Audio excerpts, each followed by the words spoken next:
started. We're going to call this study session to order. This is the November 13th study session of the Littleton City Council. We have the full council in attendance. In our first session, we are joined by our Planning Commission. So thank you all for being here. I know we have a little bit of something we want to start the evening They can with. stay for the whole thing to show their dedication. They could, absolutely. Absolutely. Especially the chair. But we have a little something that we'd like to start the meeting on. Call it, have the city manager introduce that. All right, thank you, Mayor. Welcome, everybody. Of course, yesterday we observed Veterans Day. We had a pretty special dedication.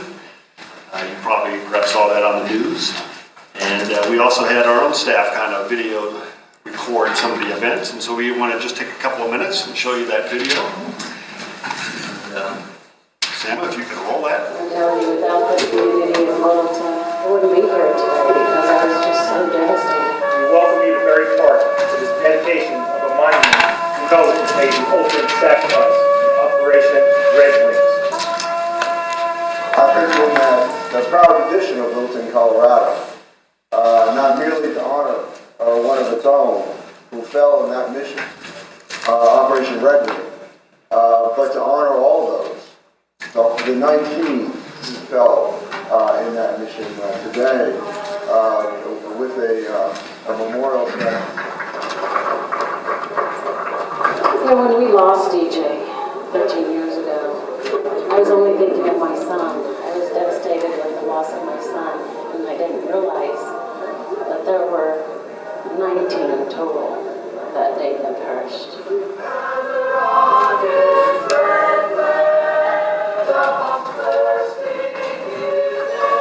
I think it's really in the spirit of the Special Warfare Team, the Navy SEALs, is to never give up, to never quit.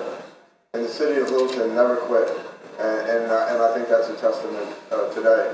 You know, our family and whoever else comes, they can see and feel the power that freedom is not free.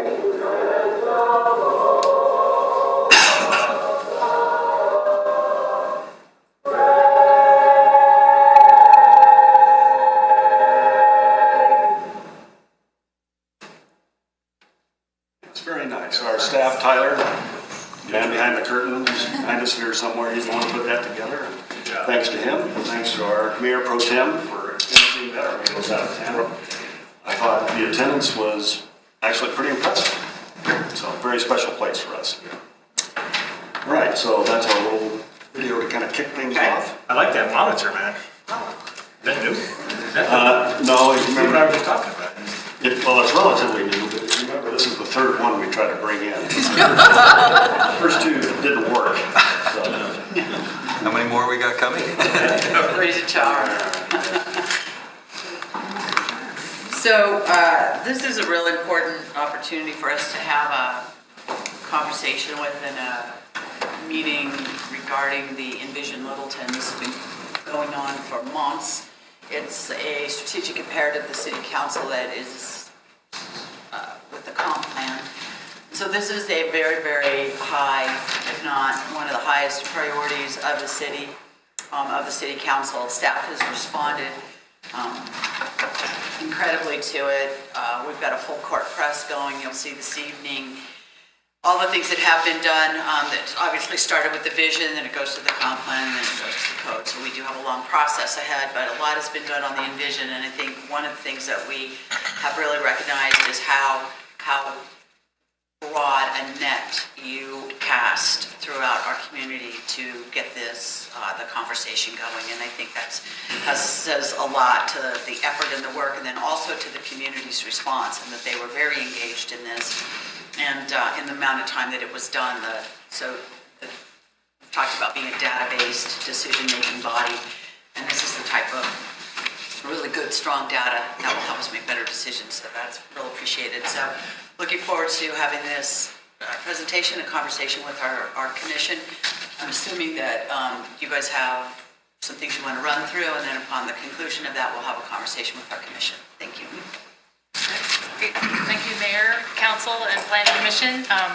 Just a quick reminder or welcome again to Gary Mitchell coming in from Kendon Keast, and he's helping us provide the presentation along with Kathleen Osher. And to add to the Mayor's point, we're really excited to bring this forward to both Planning Commission and City Council. So with that, I'm going to turn it over to these guys for our presentation. All right. Can you get us started, Gary? Sure. Very quickly, two objectives tonight. One is to, we were here about a month ago separately to Planning Commission and then Council, and showed you a first draft of what we've worked toward. It's a month later, another round of engagement, so want to show you those results, and also staff will be telling you more about the transition to next steps into 2019. So I think one of the cornerstones of the work that we've done starting in April of this year has been that we really went out with full intention and commitment to listen to the community, and that became an important piece in building that relationship long-term with members of the community, but also really emphasizing how important this process is for us as a city right now. I think your ownership and direction and support of providing key ideas about how we really get out into the community. I mean, I could name a whole list of things, from everything to emphasizing National Night Out, to emphasizing a banner across Main Street, to emphasizing partnerships with Town Hall Arts Center, with ACC, and other key partners across the community, sending a postcard out to every mailing address in the city. All of those things contributed, and that was really the work of all of us combined. And it was our pleasure to really take those ideas and execute those and deliver great results in terms of what we were able to accumulate in terms of data points, but also find great consensus among our community for where we're headed over the next 10, 20 years. One of the things that I really want to emphasize is that we made a commitment early on that we would take a draft back out to the community. So we had 3,000 conversations to provide that input for the vision and guiding principles, 870 survey responses. We were able to have the draft seen by 2,500 additional people. So those are really great results. And again, to your point, Mayor, is that this community is so incredibly generous in their time and energy to come and spend time with the Envision team and really share both their support and where there were opportunities to add additions that really gave them greater comfort with the document. We're able to also circle back with a number of partners and relationships that we built throughout the process. Being in front of the Lift Board, being in front of the South Suburban Parks and Recs Board, and other key partners like the Realtors, the Littleton Leadership Academy. I could go on and on. But that chance to go back out and be able to have the draft seen by 2,500 people is a really important thing for us to feel comfortable moving forward. So I'll turn it over to Gary to kind of walk us through generally some of those comments and where those have been incorporated into the document, as well as incorporated into our greater thinking and our next steps for next year. Thank you, Kathleen. This second scorecard of the additional engagement during October is now embedded in the document as well. So we have a lot of numbers of what happened over the recent months. But let me drill down to some of the points on this slide. We really asked people on that first draft that was put out about a month ago, the key word for me was, does it resonate? And the feedback was overwhelmingly positive, that it captured how people feel about Littleton, certainly with some other comments along the way, but that first point, that it was mostly general affirmation of what's on paper, what was captured. Several people in the 10 to 15 range dug into it, as is typical of these processes, gave us really detailed comments. We've gone through all of those. I'm always careful at that point when we've talked to thousands of people over a matter of months that we balance that with a small number that really dig in, but some of those comments match some of the comments we heard earlier in the process. So as I say, we've gone through every specific comment that was made to us. Some were congratulatory, again, you captured it. Some were concerns and changes. Another point up there is, as expected, some people said, take that out. Some people said, love it, keep that in. So what do? So I go back to the mayor's point, which I really appreciated from our meeting a month ago, which is, it's what they heard. It's what they heard over a matter of months from literally hundreds to the thousands of people. So as we went through the comments over this last month on that draft, that was really our guiding rule, was how does that match with everything we heard and heard consistently. So we've made changes. In the packet version, the electronic version of the document, there's yellow highlighting. I think that may not have come through on some of the printed versions, but in the PDF version, you'll see the specific changes where they were made by the yellow highlighting. Just wanted to point that out. And for those that haven't seen that, that is available on envisionlittleton.org, our dedicated website. So it's right on that front page to see that. I just wanted to add one thing based on this picture up here.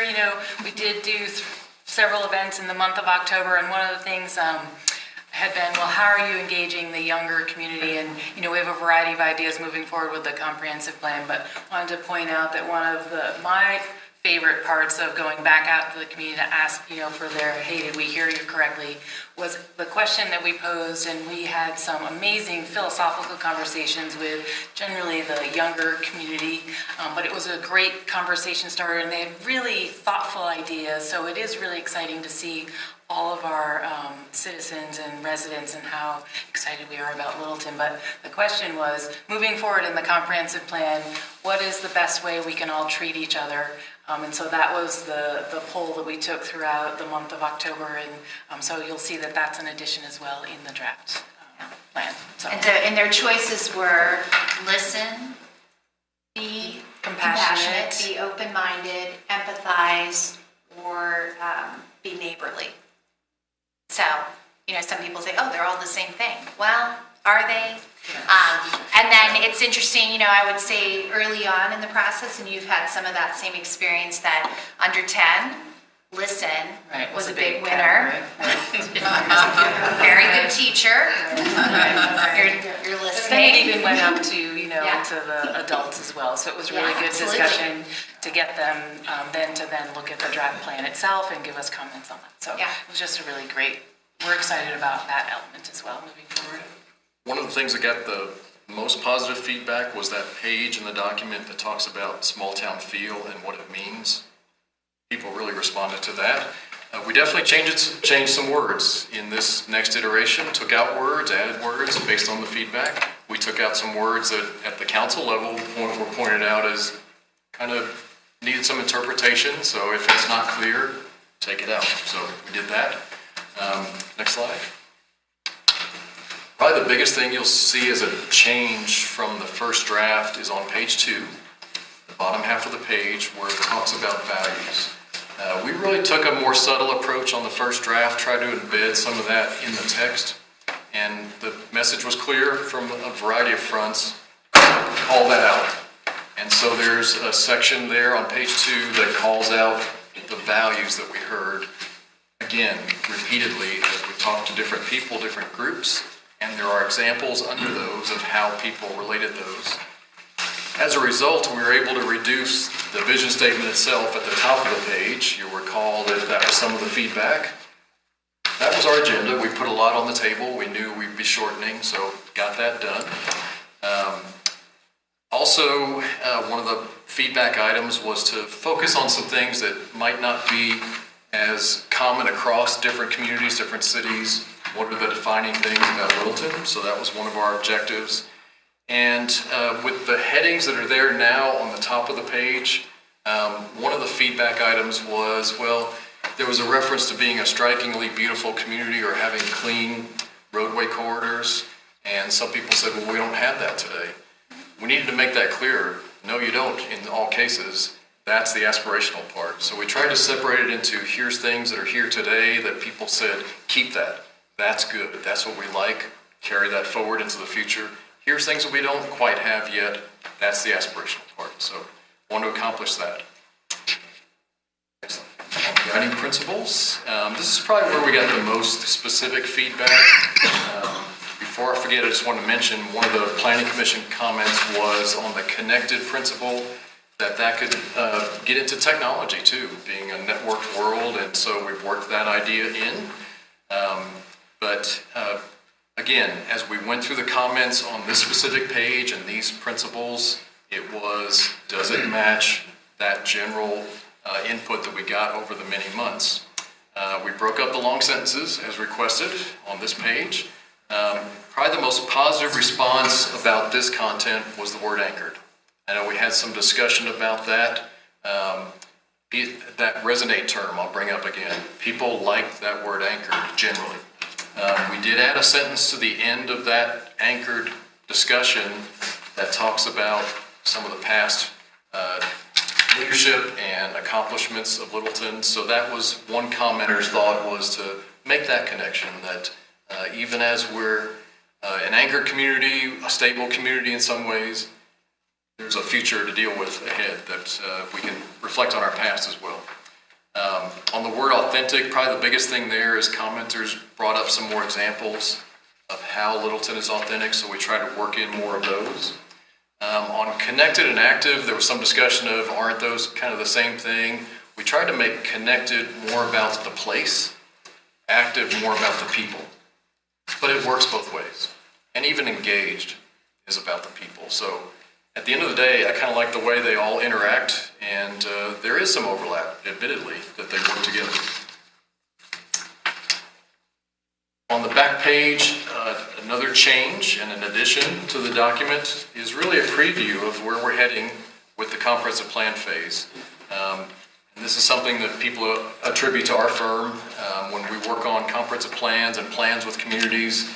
Our founder of our company, who's a kind of a luminary in the urban planning field, came up with an entire vocabulary, a system for talking about land use and for this spectrum from the most natural and rural landscapes to the most urban. So this is we wanted to plant that seed at the end of the vision document that this is the next discussion. And as one commenter noted, we work in some communities, we have a hard time finding, and by the way, there's a lot more to that spectrum than just these three. There's probably 9 or 10, 12 that you can plug in on that spectrum. Littleton has all of them. We work in some communities where we can't find some of these things. It just didn't develop that way. So that's one of the challenges going forward as we get into planning in more detail is all these different environments that are within this community and how we handle those going forward. It really relates to the transportation plan too, because the character of roadways is part and parcel with the character of the neighborhoods, the districts that those roadways go through. So we'll have that discussion as we go forward, but it's really the balance of three things: the landscape itself, and you'll notice in the rural image, you don't see a lot of buildings. It's the open space, the greenness. It's when you start to put buildings on the landscape, the density of those, the arrangement, the form of those buildings, and then pavement. Those three pieces is what shapes character. So planting that seed, and we've got some discussion on the back about that. Gary, Yes, ma'am. I want to thank you very much for including those pictures and that concept. That will be priceless for going forward on this, to have a visual of what each of those means. Well, and as I said to people that wanted to talk about this, at this stage, it's not an easy thing to soundbite. And this document is meant to be brief and plant some seeds, again, as I say, for where we're headed. But appreciate that comment. So, And then I think one of the things that is difficult in this work is that it's sometimes hard to talk about vision. And I would say the question that was probably most often was, why are we spending time on this? What's the problem we're trying to solve? What's the benefit in having this vision? And I think one of the things that became a powerful tool in that was really explaining how this vision provides the guidance. It also gives us a huge amount of input so that we were able to immediately know and be very agile in terms of the comprehensive plan and transportation master plan. But then it also really defines for us the importance of talking through people through a process. And you've heard us talk about this last month, is that, we went out and we said we're going to get a series of guiding principles. We're going to use those as a filtration system. And that's really where that visual of the camera was one that we really wanted to test over the last month to make sure that that in fact resonated with people, which I would say that the feedback that I heard was overwhelmingly yes, because I think that was the most important gift that we could get from the community, was really a process to be able to go through decision-making as we tackle comprehensive plan and transportation master plan. Unlike vision and guiding principles, it becomes a conversation about trade-offs, setting priorities, making tough decisions. And so being able to have that as a community process that they gave to us, I think really aids us in our efforts as we start to look at 2019. I don't know if you have anything to add. I was just going to say, this is another part of the overall document that got a lot of positive feedback. This captured what we were trying to convey. So I think what we'd like to do is take a little pause before we talk about 2019 and you really have that conversation about now we are at point in the process where you've had 3,000 conversations, 870 survey responses, you have a draft that then went out to 2,500 people. Are we ready? And so Gary can kind of walk us through what those final steps are, and I think we would welcome this chance for conversation with both members of City Council and Planning Commission. Yeah, the rest of this time tonight is really for any further feedback, the reactions to this revised draft. We're working toward, with the Thanksgiving week, of course, next week, to have a final proposed version that goes online Wednesday of 2 weeks from tomorrow. That would be out there for a little over a week for a final round of further public comment, but then to go toward the Planning Commission, final consideration, recommendation to council, and by the way, specific dates are on the calendar for this process and for council consideration in late December. And really, this is setting us up for the timeline that goes into 2019 for the comprehensive plan, the transportation master plan. So we're at that point of needing to know, are we ready to proceed with this not being final? It still has draft on every page, but where do we stand? Are we ready to proceed? It seems that we are ready, but I was missing one thing, and maybe it's right there in front of me, and that is utilization of the river. Not just the river itself, but access and the river as a central theme in the city. And again, it might be there. I heard somebody say it is. It shows up on page 2 in the left side of the page. There's reference there to South Platte Park and the Greenway. And that we really brought that out more than the original draft. I think it shows up as far as, I believe that's page 4 or 5, the shared concerns, priorities. Page 4, actually. I don't have, oh yes, I do have page numbers, okay. 4, you said it shows up on page 4? Yes, on the list of priorities and... Parks, trails, and open space. Parks, trails, and open space isn't river. Got it. River is included, and we know it, but somebody who didn't know that there is a river wouldn't know there's a river. I do remember reading it somewhere. Find it. Connected. The most, Connected. has the biggest river corridor or something like that, somewhere. I read that. I'm looking for the word river. Page 2 under...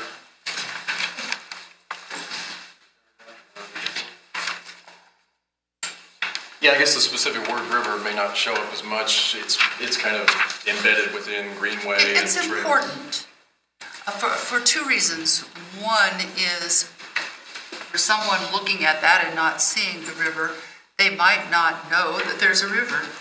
Also for us, we often forget that there's a river, yet we've had many conversations, including with the mayor, heading them up, that the river is very important and we want to utilize it more as a focal point. So I would like to have river added. Other than that, I am super impressed. I had actually a similar thought about the river, and I was curious, under anchored, we talk about this is truly a special place. We talk about our traditional downtown, our schools, our neighborhoods, our lifestyles. I almost wondered to myself why river wasn't in that category there, just as a mention, not necessarily expounded upon. For me, what I recall in the discussions was that's not where it came up. It came up more as the recreational aspect. What's on this list under anchored is more almost some of the institutions, the church community, so some of those things that tie people to the place, or they feel it's a stable community in that way. River I don't remember river coming up in that context, that discussion. You had to talk, but if you talk about this, be poetic here, talk about the soul of Littleton, in my mind there's 3 items. There's the downtown, there's the neighborhoods, and there's the river. So don't think of it just as a recreational opportunity. It is, mess with my river and you're in deep trouble. Even though it's not very deep. More snow, please. Yeah, and it's funny, Mark, because I remember after we went through the intensive months of engagement, it struck me that environmental issues, items in general, hadn't come up as much as I thought they might. And I think that's where river didn't come up in that way as much.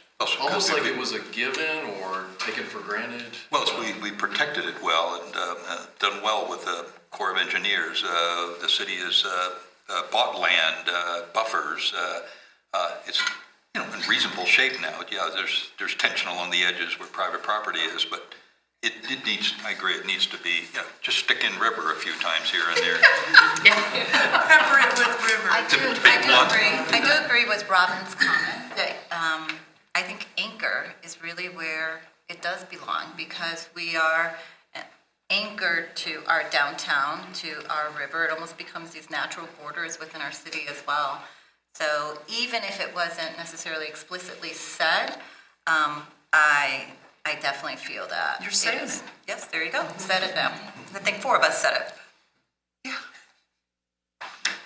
I have a comment as well. I love the authentic section. I still don't know what we're saying. And I love the word, and it's truly real about Littleton. Like when people talk about Littleton, they say, this feels real, this is authentic. It's not a made-up downtown, it's not a made-up neighborhood. And I think it's such an important, principle. I'm still getting lost. Interestingly enough, now it's almost like we're saying too much, so now I don't know what we're saying. So, sorry, and I don't have any feedback to rewrite it, but... When I think about authentic, I think of Steamboat, compared to Aspen, that was, it's flooded with the Hollywood stars, where you got Steamboat, that's still the locals, and people love to go up there. And I think that's what we see in Littleton. We're still a farming community to some extent, and that's where our roots are, and to me, that's what my takeaway from Me too. Yeah. I definitely, when I see the word authentic, I think real, and I feel that spot on for Littleton. I just don't understand all the other words around it. That is bravely said. Thank you.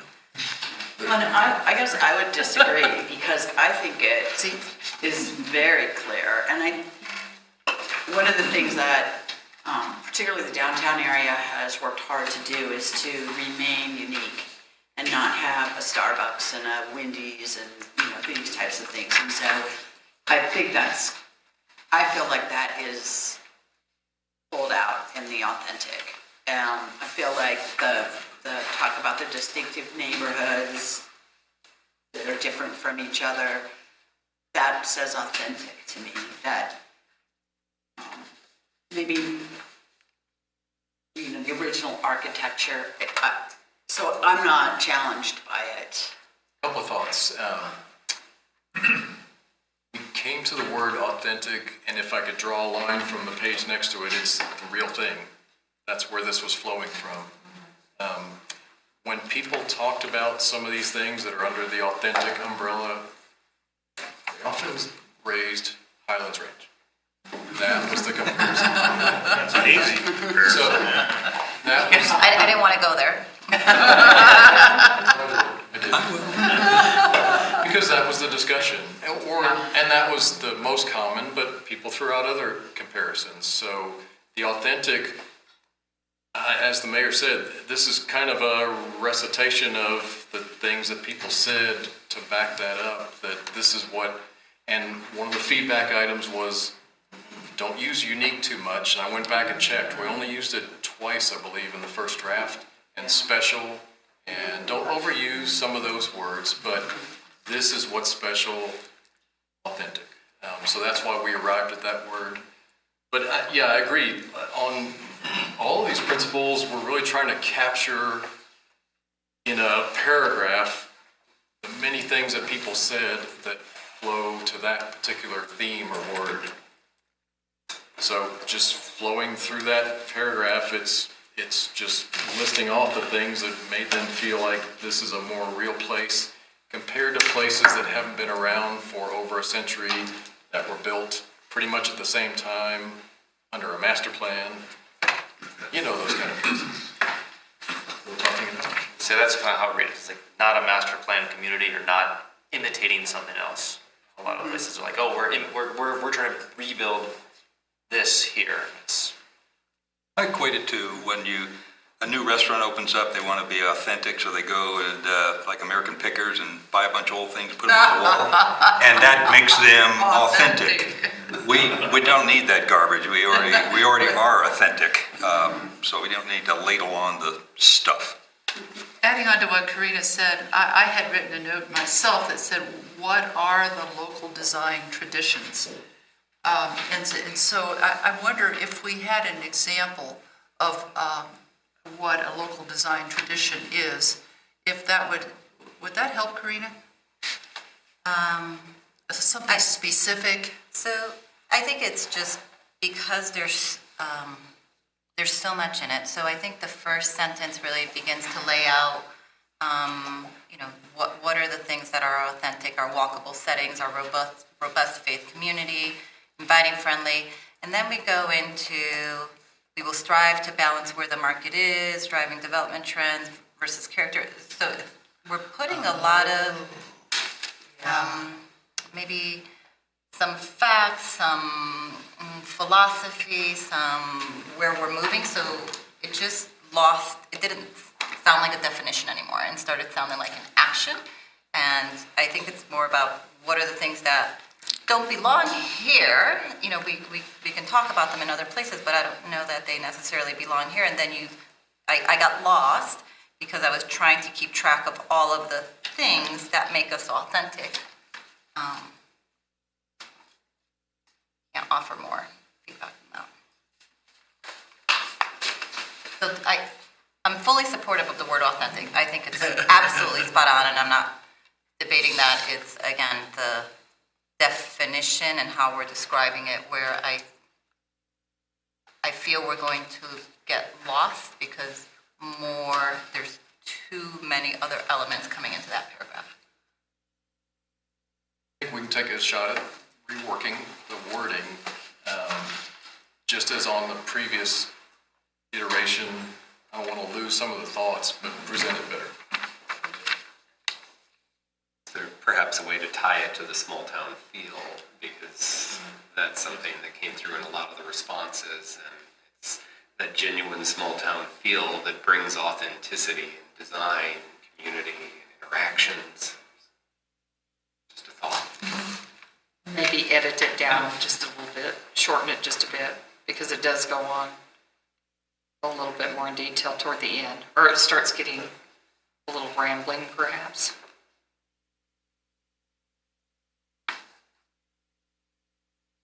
I think that history could fit in authentic as well as anchor there. I think that's kind of what it has developed throughout a long history rather than popped up in a short history.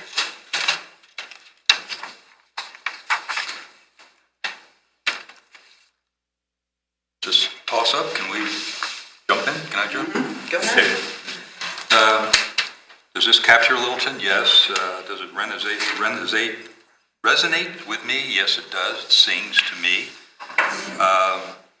There's still some run-on sentences. It goes to the editing comments.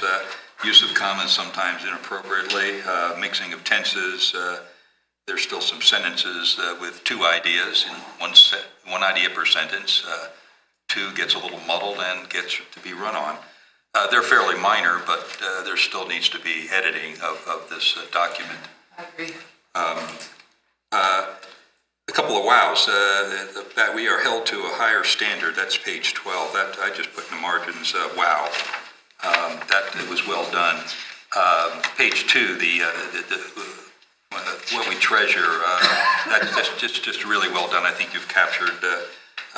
For most people, I think what Littleton really is. I did go back and accepted your challenge, went back to the 2014 citywide plan to see how the two meshed, and they meshed fairly well. If I could just read off a few comments from the citywide plan 2014. Rebel against becoming suburbia. Be something elegant. People with talent are attracted to live. Manage and direct change. A dynamic Littleton. A distinctive Littleton. Does that maybe go a little too far? Some maybe. Dynamic. Authentic. Architecture of place. Distinctive gateways. In our vision, the second draft, we have a dream community. Highly expects. Phenomenal change. Strong bones. The real thing. Strikingly beautiful, although you preface it by saying in some places, truly special place. So I think the two mesh, and I'm happy that you made mention of this, what's getting to be a little old document, but as I've always said, 95% of the citywide plan 2014 still holds true today. So I'm quite happy with the document with some of the minor things we've talked about. So I just have two not so profound comments. The first kind of might be getting a little ahead of itself. It ties back to that slide in the presentation that Councilmember Fay alluded to with the images, the definition of the rural, suburban, or urban. I like that. That's great. I have one suggestion of either replacing or adding. When I see rural character, I don't think of rural as being anywhere in Littleton. I think of natural, not necessarily rural. When I think of rural, it's out, disconnected from an urban center, which we are most definitely not. And there's not really any places where, and I think rural there has to be some sort of structure there for it to be rural. If there's no structure there, then it would be natural. And so I don't really think of any place where there is buildings that is rural Littleton. So I don't know if natural character would fit there, which kind of ties back into the page, the last page when it talks about the community character, from the most rural to suburban to most urban. I don't know if natural would be a better word to put in there. That kind of brings into the river and the open spaces, things that way. There are buildings in that picture. Yes, I realize that, but It looks like a house and a barn. Fortunately, we don't have any barns this time around. Lots of buildings, Kyle.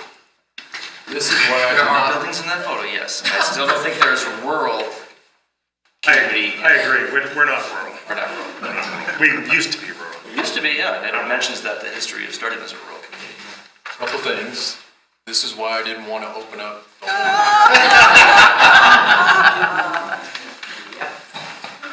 Those clips, very carefully done, is to convey that there are remnants of rural.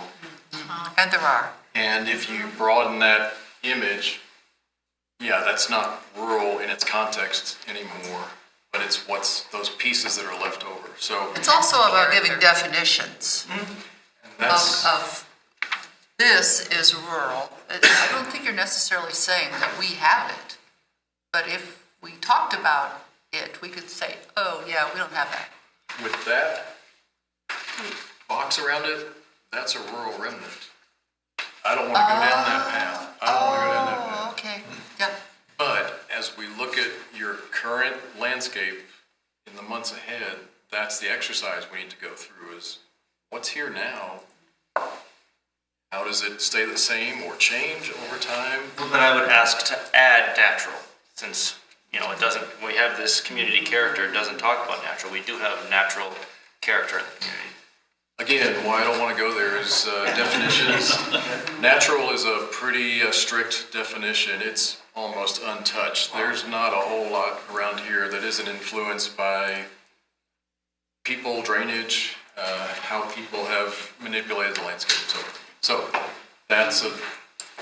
And so what this is saying, it doesn't say that we're rural. This is rural character. So it's describing what it looks like and feels like, not that it is rural. So I think because we're calling it character is just this, kind of giving a view or a vision, but it's not saying we are rural or we are suburban or we are urban. We're talking about the characteristics of what is rural.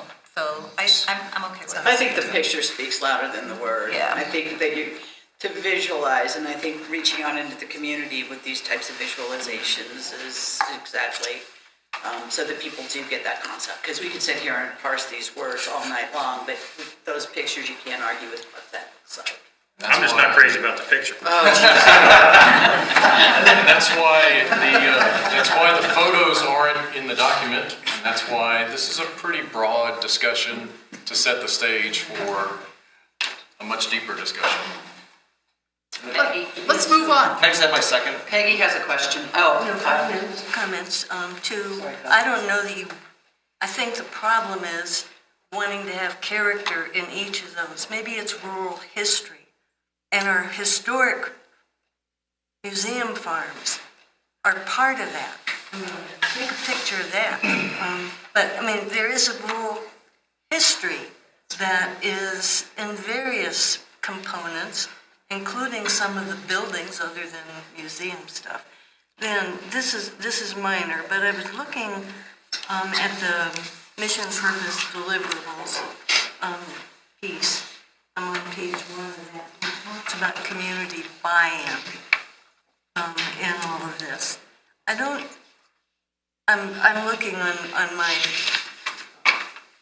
on what was for the agenda tonight. So this is just an observation. I don't think we're trying to get community buy-in. I think we're trying to get. We want to ensure that the plan resonates with the community. It's not like a sell job, which I think buy-in kind of implies. Or that the plan reflects the community, whatever, values, views, whatever. Anyway, I'm not trying to rewrite, but just to stir it up a little. My only other comment, I meant to bring it up last time and probably doesn't really matter, but on page 13, the lens of that camera strikes me as the Google Picasa logo. I don't know if that's something that was done purposefully or unintentionally. And if we need to be worried about trademark issues, but...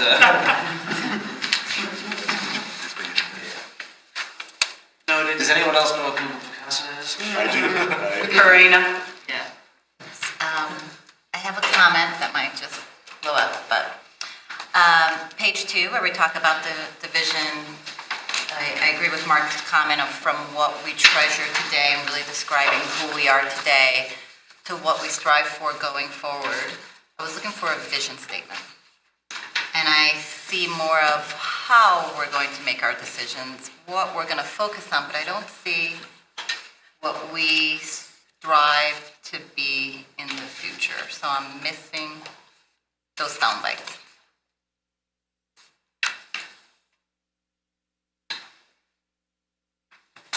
Not sure how to respond. I guess it's a way of reading it.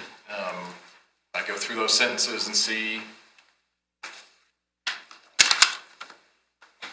integrity of the neighborhoods and commercial areas, how we handle our redevelopment and development, best in public services.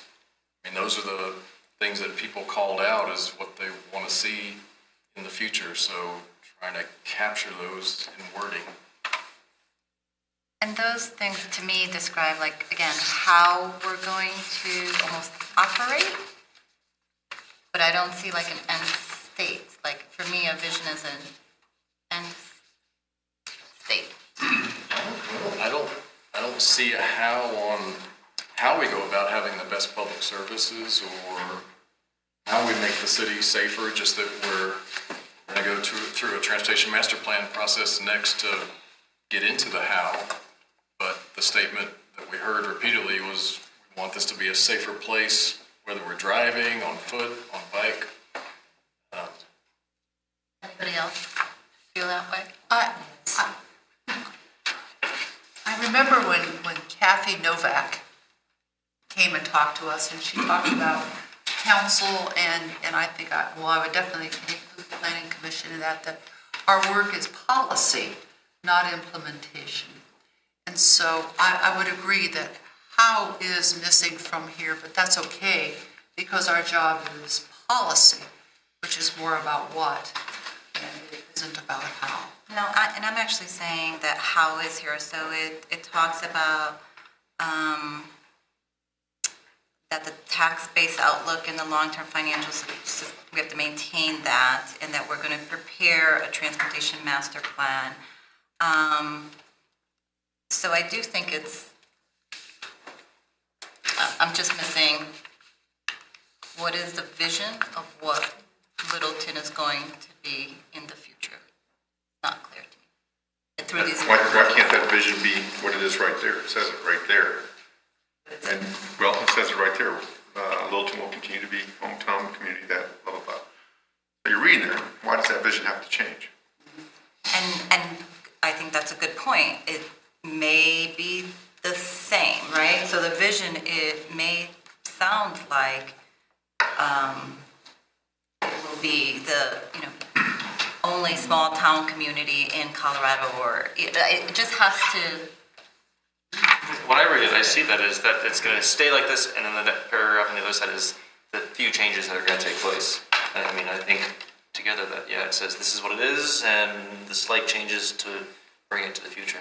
I have no problem with the way it's written. I mean, if we got 20 more people in here, I bet we can rewrite it another way too. I mean, it's. We do it just the people here. I just don't have an issue with the way it's written. I hear how you're reading it. One thing we try to do in this entire process of putting this on paper is that it didn't sound mom and apple pie. It could be any community, and that it had some specifics to it, because some vision statements I read are just so vacuous, and that was some of the feedback. As I said, stay away from the most unique community, distinctive, certain words, just people didn't want to hear that over and over. So it's not as dramatic as some vision statements I read in some documents, but I think it captures what people were looking for the future, and it's those themes of safety, integrity of neighborhoods, best in public services. Those are the things that people talked about, and they did express concern, maybe because the fire issues was going on. That financial outlook for the city came up in conversation, not just from leadership who knew that was on the agenda. I like what you say about, these vision statements that are out there. I've looked at more than 30, 40 different vision and mission statements from different communities. And it's just insert name here, insert city's name here. And so they do start to just become the words you think you need to put down to make it sound that way. But what I like about this is that this is really, I feel, a lot more thoughtful than a standard vision or mission statement. It is longer. I like that from what we treasure today to what we strive for going forward. And essentially what we strive for going forward is to be able to hold on to what we treasure today, but to continue to grow and continue to be a successful city. Putting all that into a nice vision statement or something, I think would actually be kind of minimizing the community's message that they've sent. Because the message is this, which is these words. And I like that. I think that we can have something that looks different and feels different and sounds different from what the standard vision and mission. And then that's another thing that, as we keep going through this, other things may percolate up, and we may be able to there may be some things that it does flow more succinctly into one or two lines. But at this point, I don't have a problem with it. I actually think that, we've tried for years and years and years to try to come up with these types of things. This is just a nice culmination of all of those thoughts. And the fact that it came organically out of the community is what I think is really important. I want to say 20 years, or 10, a year from now or 20 years from now, that this was written by the people, not by this group or planning commission or council, but it's written by the people. All the meetings we've had, all the little yellow stickies, is incorporated in this. And if Littleton wants to be conservative and tiptoe forward, that's the citizens' vision. Do they want to be downtown Union Station? I doubt it.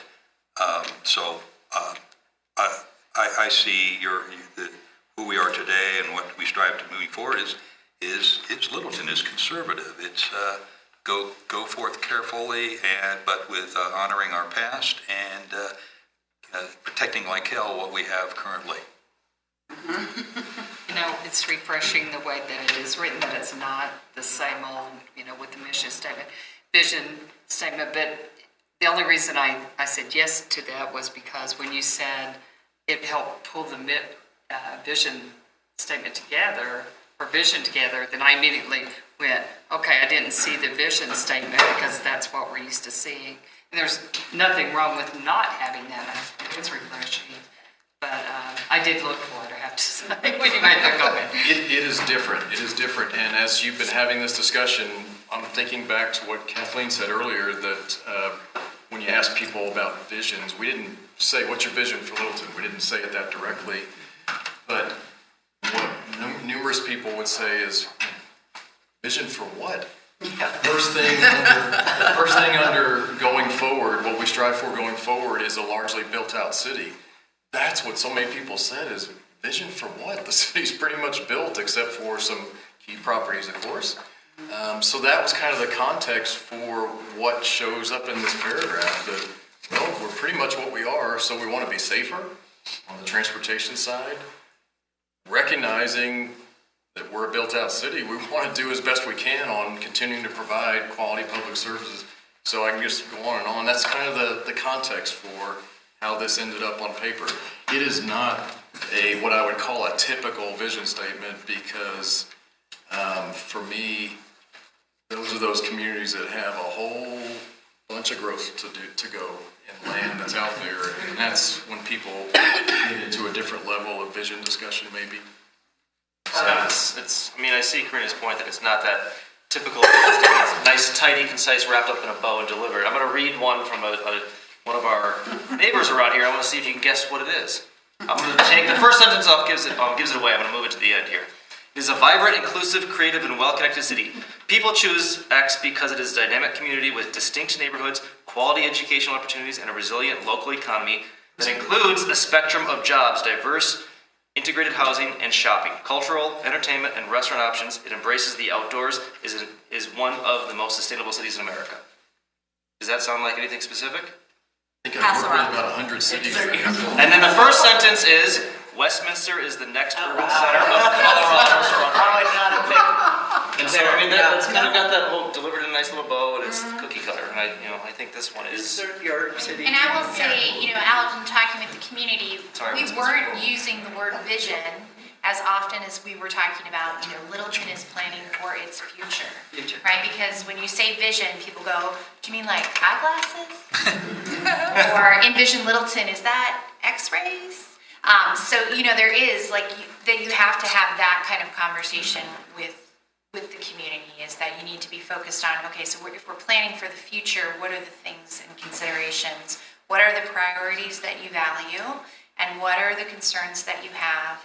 So that what we give you and the process that came from the community allows us to be very priorities-based, but also data-driven and values-based decision-making. Thank you. I appreciate that dialogue. And as Sherry said, now that I look at it, it's not designed to be a vision statement. It really is about envisioning who we are, how we evolve, etc. So thank you for the context. I'll put a bow on it too by saying that if sometimes we do a process like this and we all go home and there's a paragraph on paper and we're done. This was all done with the mindset that this is setting up for the comprehensive plan. So That's why it's probably a little more specific and may read as some hows or setting the stage for those type discussions. So I think that's part of it. Some comments? So this is the schedule. I'm in.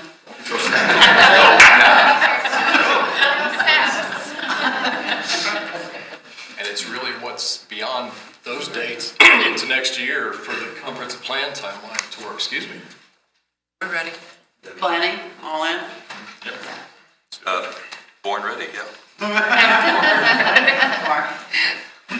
I think just the comment I would make is first, I want to thank Gary, his staff, certainly our staff. I mean, the task that we took on here started at your retreat here, council's retreat back in early February. And for us to be at this point in time is an amazing feat for us.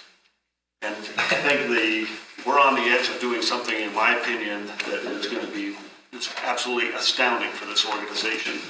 Not just our community as we move to the comp plan, but this vision document will be integrated into this organization at multiple levels here that's hard to understand today, but it will filter and help us make decisions at multiple levels.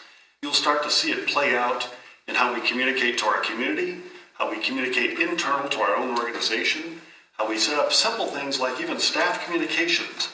The vision document will influence all of those decision-making processes for years to come.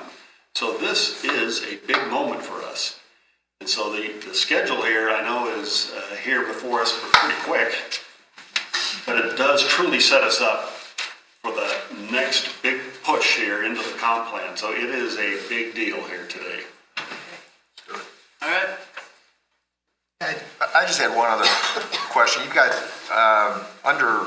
on page 2 under values, just the outdoors, you've got front range proximity. No one's going to argue with that.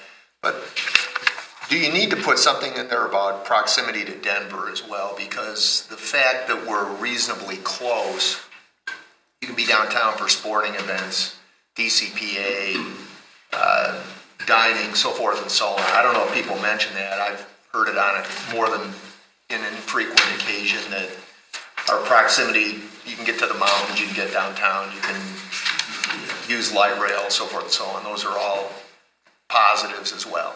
It was in the first draft, got cut. Got whacked. Because, and part of the commentary last time was there's a bunch of other communities around here that have that too. So it's not unique to us. We can work it back in. Front range proximity too.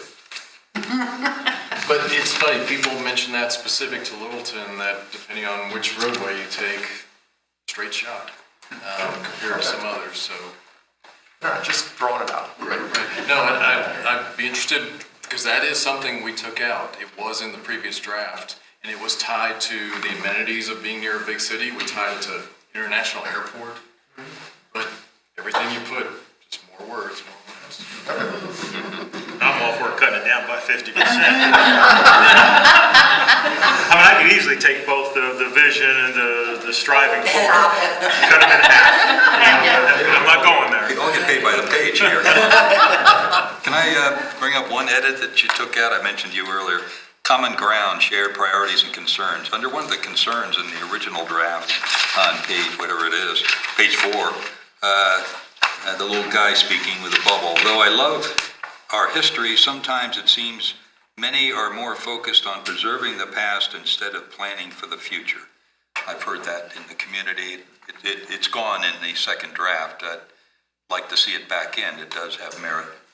Amid the sea of positive feedback we got, we had multiple people say that that was a negative to them that stood out in this document. But if they're the 12 people that went into depth, but a lot of people, I think in Littleton would agree with it, a lot of people would disagree with it. And the flip side was people said that they didn't see the affordability issue, that if we were going to replace that quote to work in affordability. Leave the affordability, just sneak in another little dude with that quote. If you're going to put in one, you got to take out one. Oh, come on. I don't think it's necessary. I agree. I think we've captured And we're starting to change that conversation as well, and that's what the intent of this is. I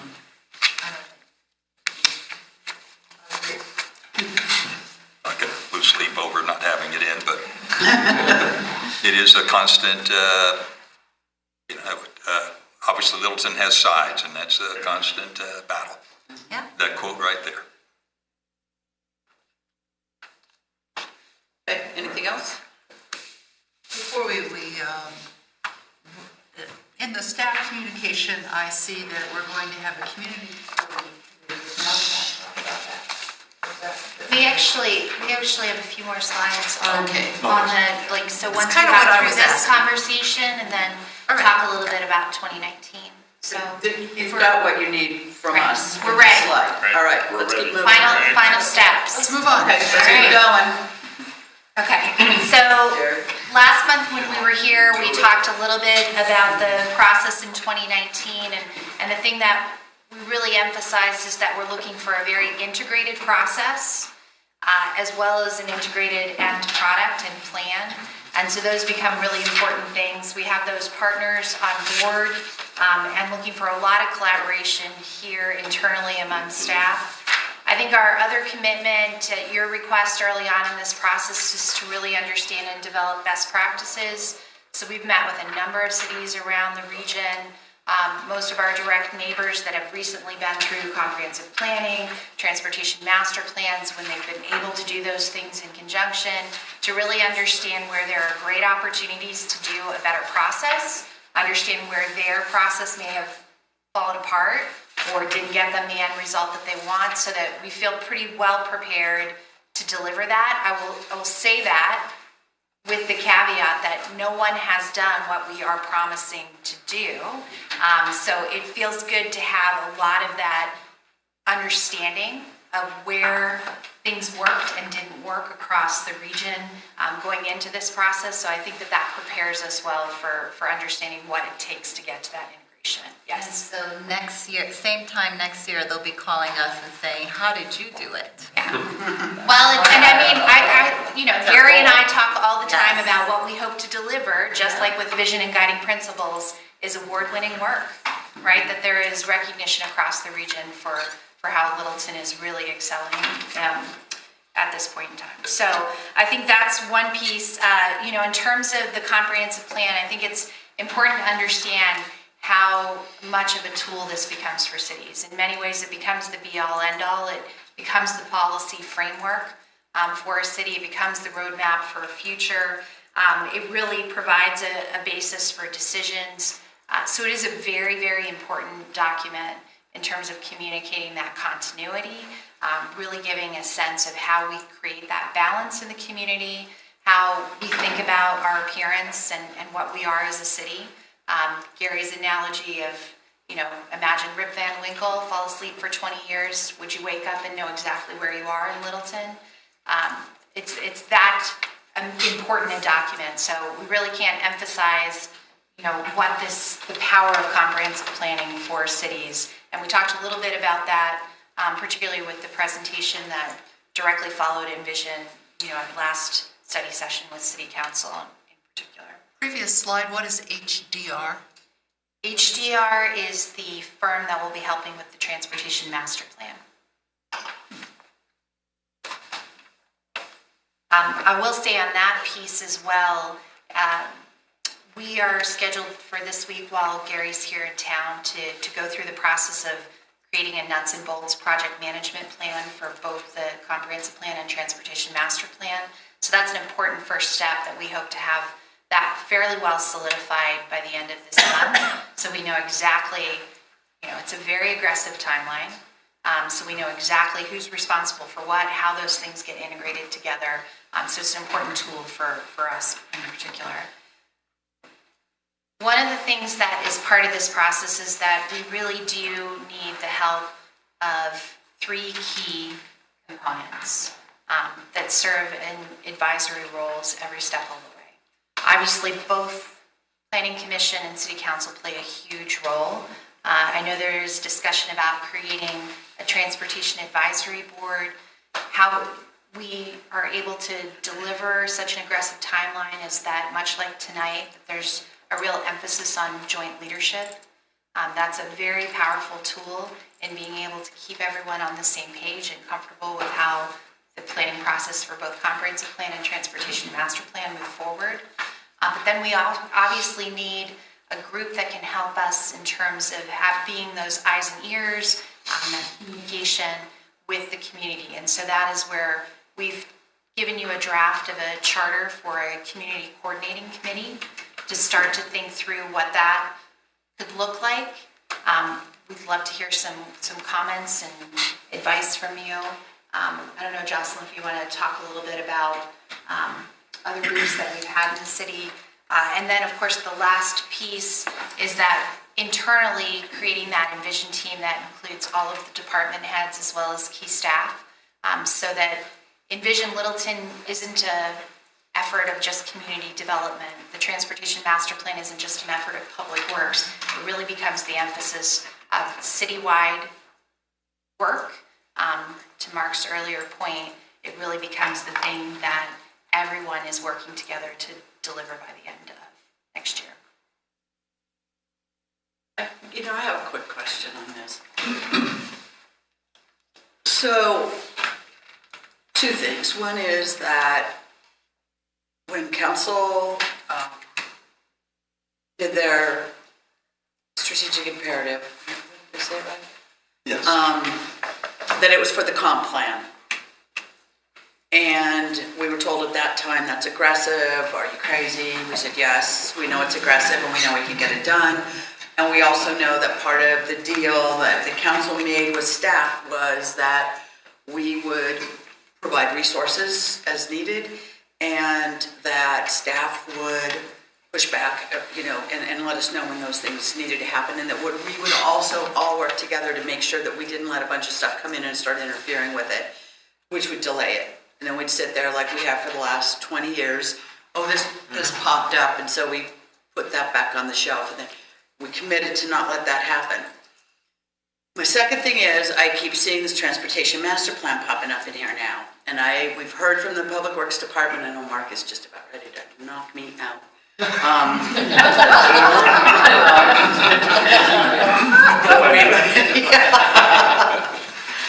But we've heard about the importance of this. There's no denying it's important. There's no denying we don't have one, and we need one, and it does work with the comp plan. What we saw when we were talking about the comp plan at our retreat was that the comp plan is here, and underneath that comp plan they had a drawing where there were pillars. And there were all these pillars of these different plans, and transportation was one of those plans that were there, and there was the open space plans, and etc. Now we're seeing that this transportation plan, it's now one word, comp plan and transportation plan. And we're seeing the Transportation Advisory Board, which we talked about, and you're talking again about the aggressive nature of this. So I am just saying, we know we took off a big bite. Are you adding to that? And how is all of that going to be managed and juggled? I mean, running two massive citywide plans, and I get it where there's intersections on this, and I get it where they cross over each other, but they're both massive projects. So I want to hear about, first, how you see that not stalling us out or splitting up staff or, those types of things that are going to delay this again. And how I see it's how we can help, and it's a lot more than I think I had thought. Right. So I'll let you answer that, and then. Well, I think, the most important thing, just to take us back a slide, right? For cities that have done these in conjunction, there is so much power in being able to do and have these conversations as a holistic conversation in cities. No argument. So doing they something also have 3 years to do this stuff, right? Well, 4 years. So talk to me. Yeah. We're not going to argue that this is the right thing to do. I just need you to have us all feel comfortable that in 12 months we're going to be okay. Right. Well, there's 11 months. 11. She's feeling better already. But yeah, like it's, well, I think there are a couple of things that put us in a really good position. One, we've done the work on vision. We have this great community that has given us a process for decision-making. I will tell you that for most comprehensive plans in other cities, they would spend, somewhere in 3 to 6 months talking vision, guiding principles. So we're ahead of that game. I think we're in a position with both of these plans advancing in a way that is very intuitive and logical in terms of creating a seamless process for our community. So I think there's so much power in that, and while it is heavy lifting, I think one of the things that might help, and I certainly want to come back to the coordinating committee, is understanding the phases. So as we start to look at the discrete scopes for the transportation master plan and the comprehensive plan, what naturally occurred is that they line up so well that the type of rich, localized, and deep data that we get from doing these together allow us to do a much better process and deliver it in the time frame that we're looking at. Let me put a little context to this. At the retreat, when we talked about the comp plan, the transportation master plan has always been part of the conversation. So I appreciate, you stepping back today and understanding what we got to get accomplished here in the next 11 months. But it has always been the plan to do the TMP. It's always been in the budget, always been in the forecast. And so we're just here at this moment in time, just kind of reiterating the fact that maybe this is more about some of the language and semantics, but when we talk about a comp plan, the transportation piece has always been part of it in all cities that I've ever been with. So we highlight that here because we've never done one before. So I think the strategy's there. The plan that Kathleen touched on, where we're going to pull the team together, the technical team here this next month, that's going to lay out the detailed schedule to make sure we hit every single mark in the next 11 months and nothing gets delayed. This is my Gantt chart, and I'd be happy to share that with you. And this, I think this is, in my opinion, this is one of the reasons that will make us more successful. I'm basically staking my career on this thing, to be honest with you. I guarantee to the council, you give me the resources, I'll get this done for you.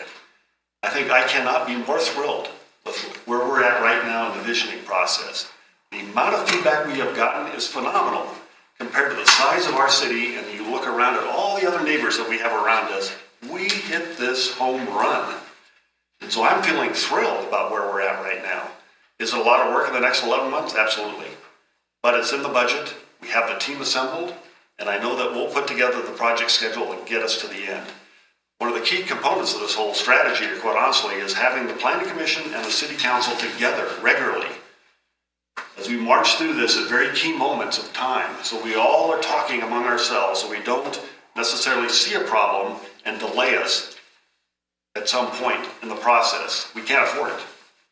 And so that's why this whole structure, we've thought about it in just deeply about policy level, planning commission, council together regularly. And the team has now has been assembled, and we are going to hit the target. But a transportation board, though, is part of that piece, and we haven't even put together a job description. Actually, true, but we've always envisioned there would be some kind of advisory group that would work on the TMP, some kind of either ad hoc or formal board. So, I think the timing is still perfect for us. Right, I think as we talked the other day, assuming the council wants to do this, we're going to move forward and get this put together by January. When are applications due? January. Yeah, so like third week or thereabouts, right? Yeah. So another tight timeline. So council, yeah, another tight time. That's good. And that's how I was in college. I waited till that last day. That's just the way it's done. So we're going to get together the applications for this transportation committee board, whatever it's going to be called. They're going to be a big part of this. They are. But we have to nurture them along to bring them up to Brand speed. new, yeah. Yeah, and I think, I know that Jerry, you and I and Karina kind of talked a little bit about this, but I think that's why the timing, we believe, for the advisory board on transportation is good timing, because we're going to focus them towards the TMP, the Transportation Master Plan. So they're going to help us kind of evaluate the different elements that go into that. And so we believe that that's a good committee to kind of work with staff to kind of fine tune that element that goes into the comp plan. And I'm all for that. As Debbie had said, we just cannot let it slow us down one day. All the things that the council has tasked me with, I can guarantee you this is front and center on my work packet. I truly will not fail on this. And I do want to see your Gantt chart on where we throw in this. Oh. See that one too. You heard it, he wants to see the Gantt chart. I can get that, yeah. No problem. I like Gantt charts. Yeah. Gary, did you want to add something? All I was going to add is we do transportation and comprehensive plans together frequently. So and it's great to be able to do those two together. What's the biggest challenge that most communities across the country deal with? It's the connection between transportation and land use. So we'll be able to tackle both at the same time. And in that character statement that's now on the back, one of the sentences in there is, one of the biggest challenges is how we deal with the automobile. It shapes the design of our community. So it's important to deal with transportation and land use at the same time.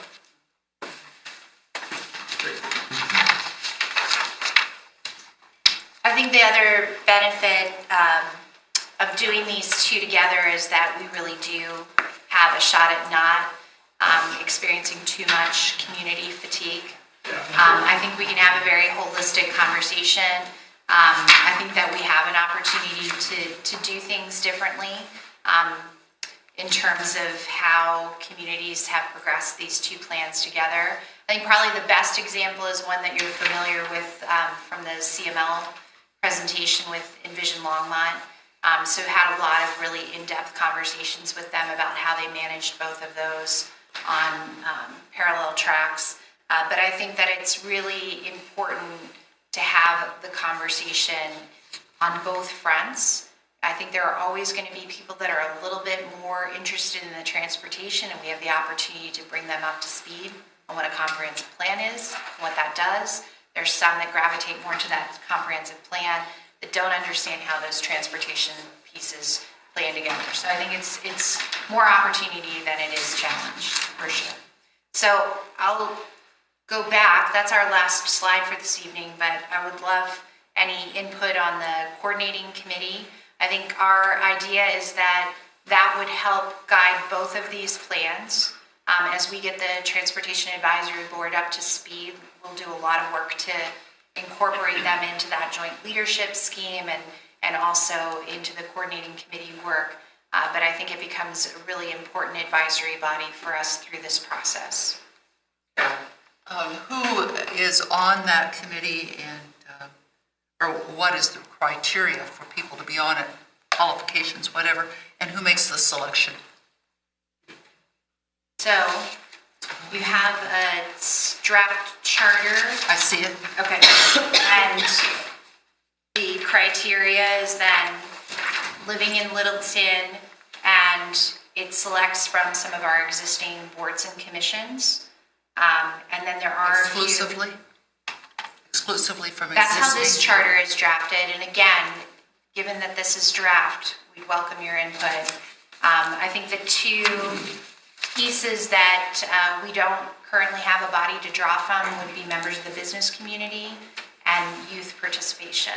And so we've suggested those members of the business community as well as working with ACC to identify someone from their student government body. I have two concerns with what I see so far, and one is if the members of this are going to come from existing boards of overworking people, asking too much from them. I think burnout could be a real problem. And also kind of circular, having people who already have input again. And why don't we have ordinary citizens as part? I would agree with the ordinary. My suggestion is to have, two at-large community members, maybe a we have somebody from maybe ACC, but how about a high school or somebody that's in civics that can get out of class and get credit for it and attend these 6 to 9 meetings? We're all getting a little older. It ain't our community much longer. It's somebody else's shortly. High schoolers. We're talking about high schoolers. Yeah, I think our one challenge is for members of our community that are high schoolers, they tend to succeed better on groups like this is if they're more than one. So just thinking through that and trying to manage the size. It is a bit of an overwhelming experience if you're 16, 17, 18. So, that's been some advice we've gotten from other communities. So it was just part of the thinking, but we're definitely looking for ways to get that age group involved in the process through other public engagement strategies for sure. Just looking at the list, it seems a little bit of inbreeding here. It's board, commissioners, city council. Get a couple of at-large people outside government or the committees, commissions, boards. Fresh blood. I think it's a lot of members on there too. It's 14. It is a lot. And I've been on committees that have that many, and they do not get work done very quickly. And it boils down to the final 6 that is still there. Yeah, the ones that are finally there. Yeah, you can have 14 and 7 show up. Sure. And why is it that, so we have City Council, Planning Commission, and Transportation Advisory Board that are also part of, are the leadership team? So why the duplicate role? So one, they're going to be on the leadership team and then also on the Community Coordinating Committee? Why is that? That's 5 duplicates. Right. I think that in terms of the expectations for members of the coordinating committee would be that sort of ambassador role back to the larger body that they're part of. So having 2 members of city council that could then help facilitate conversation directly with members of city council. That would also be true for planning commission, for transportation advisory board, and similarly for other commissions. So I think that was the thought, is that you have 2 people who are doing a little bit deeper and rolling up their sleeves in a little bit different way, that become a resource for the greater body. Recognizing that because it's a very compressed timeline, and how we make sure we all have a role to play, and how we're making sure that the larger boards and bodies are being kept in the loop as the process moves forward. That's the other intention. And this group is expected to meet 6 times, so they're at specific milestones in that phasing. So over the course of starting in January and then ending, by the, I guess, October timeframe, September-October timeframe, that they'll have met 6 times throughout that. Somewhere in the values, it talked about the community valuing good schools, and of course, the city has no oversight of LPS, so hypothetically, you might want to find someone who's affiliated with LPS and ask them to participate on the community coordinating committee. I could make a few observations along the way. 14 is on the low end of committees we often work with for comprehensive plans, just by the nature of how cities set them up. So 14 is not too bad. If cities give you a yearly comp plan.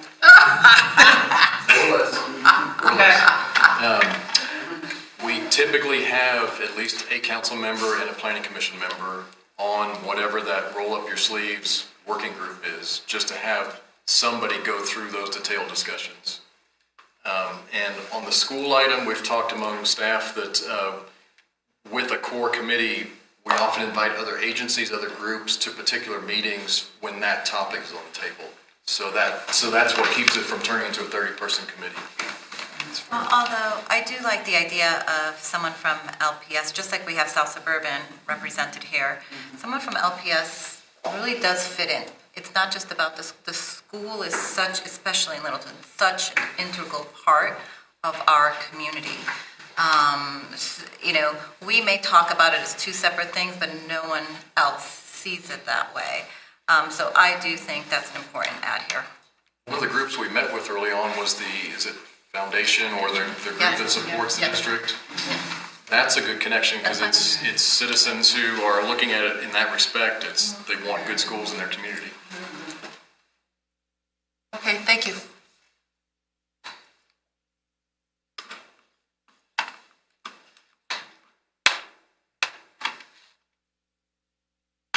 Do you need anything else from us?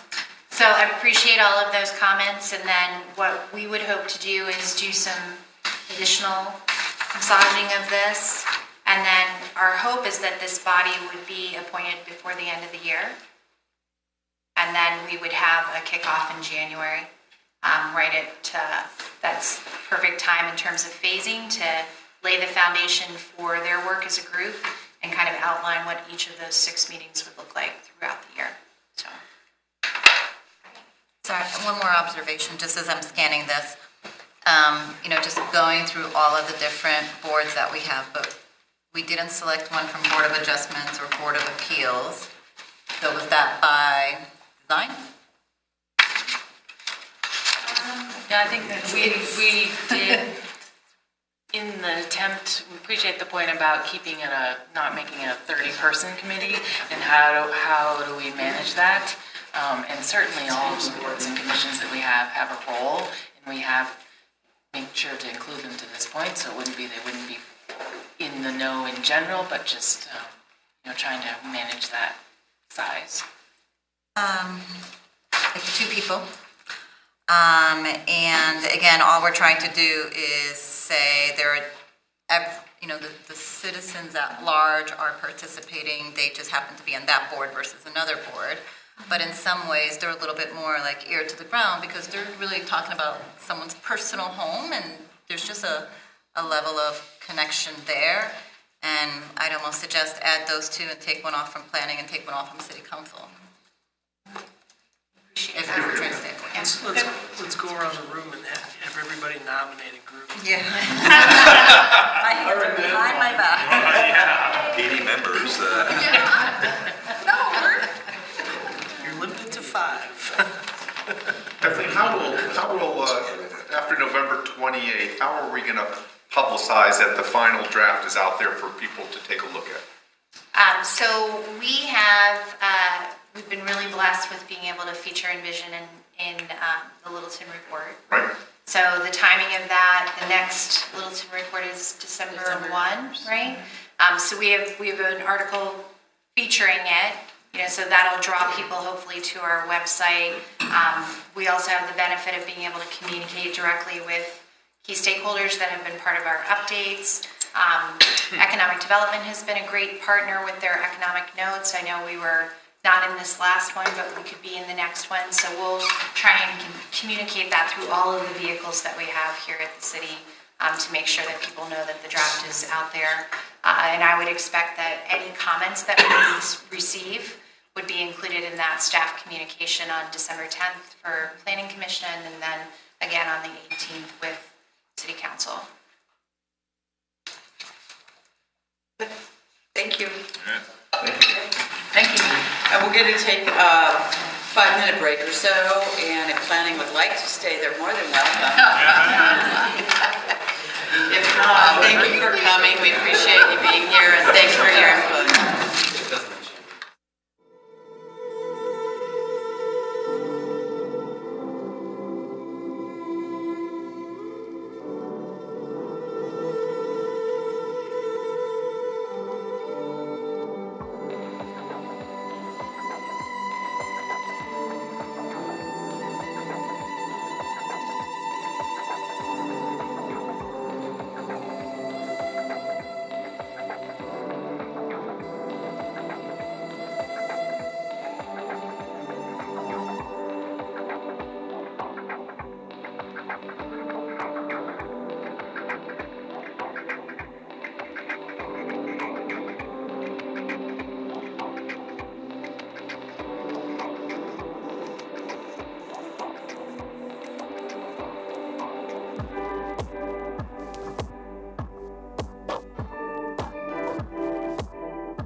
The agenda is chat with Team Tipton on the process improvements for the city's development review process. So do you want to intro it? Please, Mayor. Okay, thank you.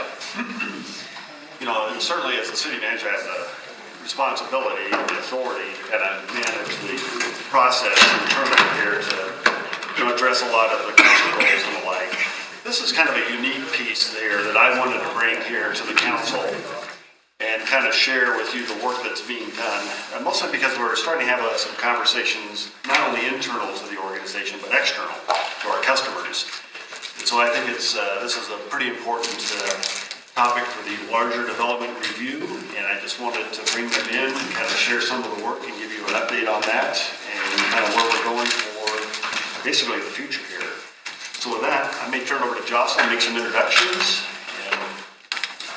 Great, well, thanks you guys, it feels like it's a long, far away now. But we'll speak clearly. So, yes, to echo what Mark said, we've been working with Team Tipton over the last few months, and we're here to provide an update. I'm going to turn it over to Bob, and he can introduce the team and get us started on our presentation and ask any questions along the way or however you'd like to make sure we're answering your questions. Yeah, good evening. This is not my first time in front of Littleton City Council.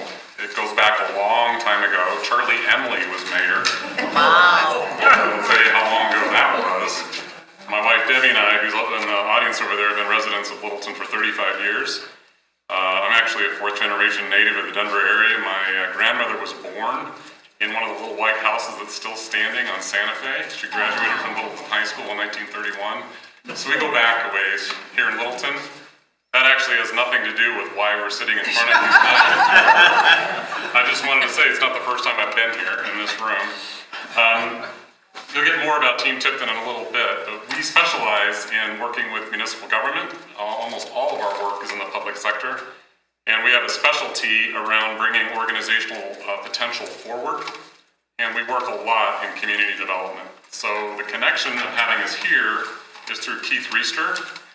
We did a full end-to-end community development review building process for the city of Loveland. And when he came here, he and I ran into each other at Chipotle, Littleton Boulevard and Broadway. Just happened to be there randomly. And he said, you know, there might be something that you might be able to help Littleton with. Didn't know that I lived here. So anyway, that's how we're sitting here. I'm joined by my teammates, Dan Clemens and Beth Boaz. We've had other members of the team that have worked on this engagement as well. And we're excited to be able to give you kind of an update on where we stand at this point. To give you sort of context from where you were, the previous part of the meeting and where you are now, what we'll be talking about here is how to do it. You have a lot when it comes to the big ideas, but you have an organization that needs to deliver. And that's where we get our specialty, that's where our work comes in. So the plan, the big ideas, by the way, I was part of the Littleton 2030. I was a citizen volunteer on that comprehensive planning project that didn't work very well. Very good news to hear what I heard tonight about where things stand at this point. But how does the organization actually deliver? So that's the context that we'll talk about here, specifically related to community development and the development review process specifically. That's a little bit of background on where we are. So we have a quick agenda that we'll follow. Why the Design the Future process? That's something Team Tipton has been building over the last 20 years or so. Introduction to who we are, a little bit more about that in our Design the Future process. And then we'll have insights and implications. We wound up talking with every member of the Community Development Department, all 22, 23 members of the team. We also talked to a variety of internal and external stakeholders, including the mayor. We spoke to South Suburban, we spoke to a variety of external players as well, and we'll share their perspectives. Then we'll give you an update about where we kind of stand at this point in the process and what's next to do. So I'll leave some time towards the end for some question and answer. So why Design the Future? it's about trying to solve some challenges inside of community development. One of the biggest challenges that we faced inside of community development is very difficult for them to define what success looked like. And we'll tie back some of the findings that we had to that perspective as we go along, but when you need to be ready for everything, it's hard to be effective, it's hard to be efficient, and it's hard to build a culture that supports your ability to be successful. In our working with the development community, working with those that want to do business in Littleton, homeowners that are interested in the building process, and by the way, my wife Debbie and I are now into week 13 of a 6-week remodel project in our house. We are customers of the building permitting process and have seen that from the inspection side. Have some very personal experience with all of that and how it works. What people want more than anything out of a community development process is predictability. They want to know what to expect, even if what to expect may not be the fastest path possible. They want to be able to know when it's time to do this, know when it's time to do that, when it's time to get financing. All the developers we've ever talked to that are connected to community development activity, that's what they want, predictability. And the challenge inside of Littleton is it's not been. It's been variable. And that's frustrating to people. Debbie and I have our own stories. Maybe we'll talk about that at another time. So why this process? We need to understand the whole enchilada called community development so we know how to fix the parts. Otherwise, you may be fixing the wrong thing and something else might break later on. Also, to quote Peter Drucker, culture eats strategy for breakfast. If you don't address the underlying culture, I don't care what process you come up with, they won't work. So some of the why behind the way things are done in community development we had to understand. And frankly, until tonight, I haven't heard about a comprehensive vision for the city of Littleton. This was the first time I've heard it. We hadn't heard it in any of the work that we've done before. We hadn't seen it anywhere. As such, it's very difficult to have an internal department be able to be successful if they don't know how they're measured. Just putting it out there. So success in other communities and how they do things, we have a history there, and then we need to be able to connect this with other things inside of the city. So let me give you a quick introduction about who we are and what we're sitting across and who you're sitting across the table from. First of all, we're change architects. That's the way we describe ourselves. And we help organizations create extraordinary outcomes, not just incremental changes. So it's a matter of moving dramatically forward. And unless that potential exists, we really don't say yes to the assignment. Like I said, we work almost exclusively in the world of municipal government, and it has to do with taking the big picture and turning it into making it real, actually making it happen.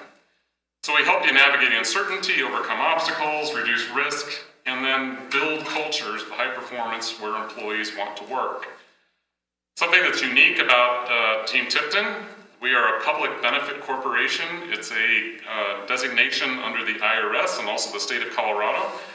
We're a C corporation from a tax perspective, but we have to publicly declare what our public benefit is every year as part of our filing with the Secretary of State.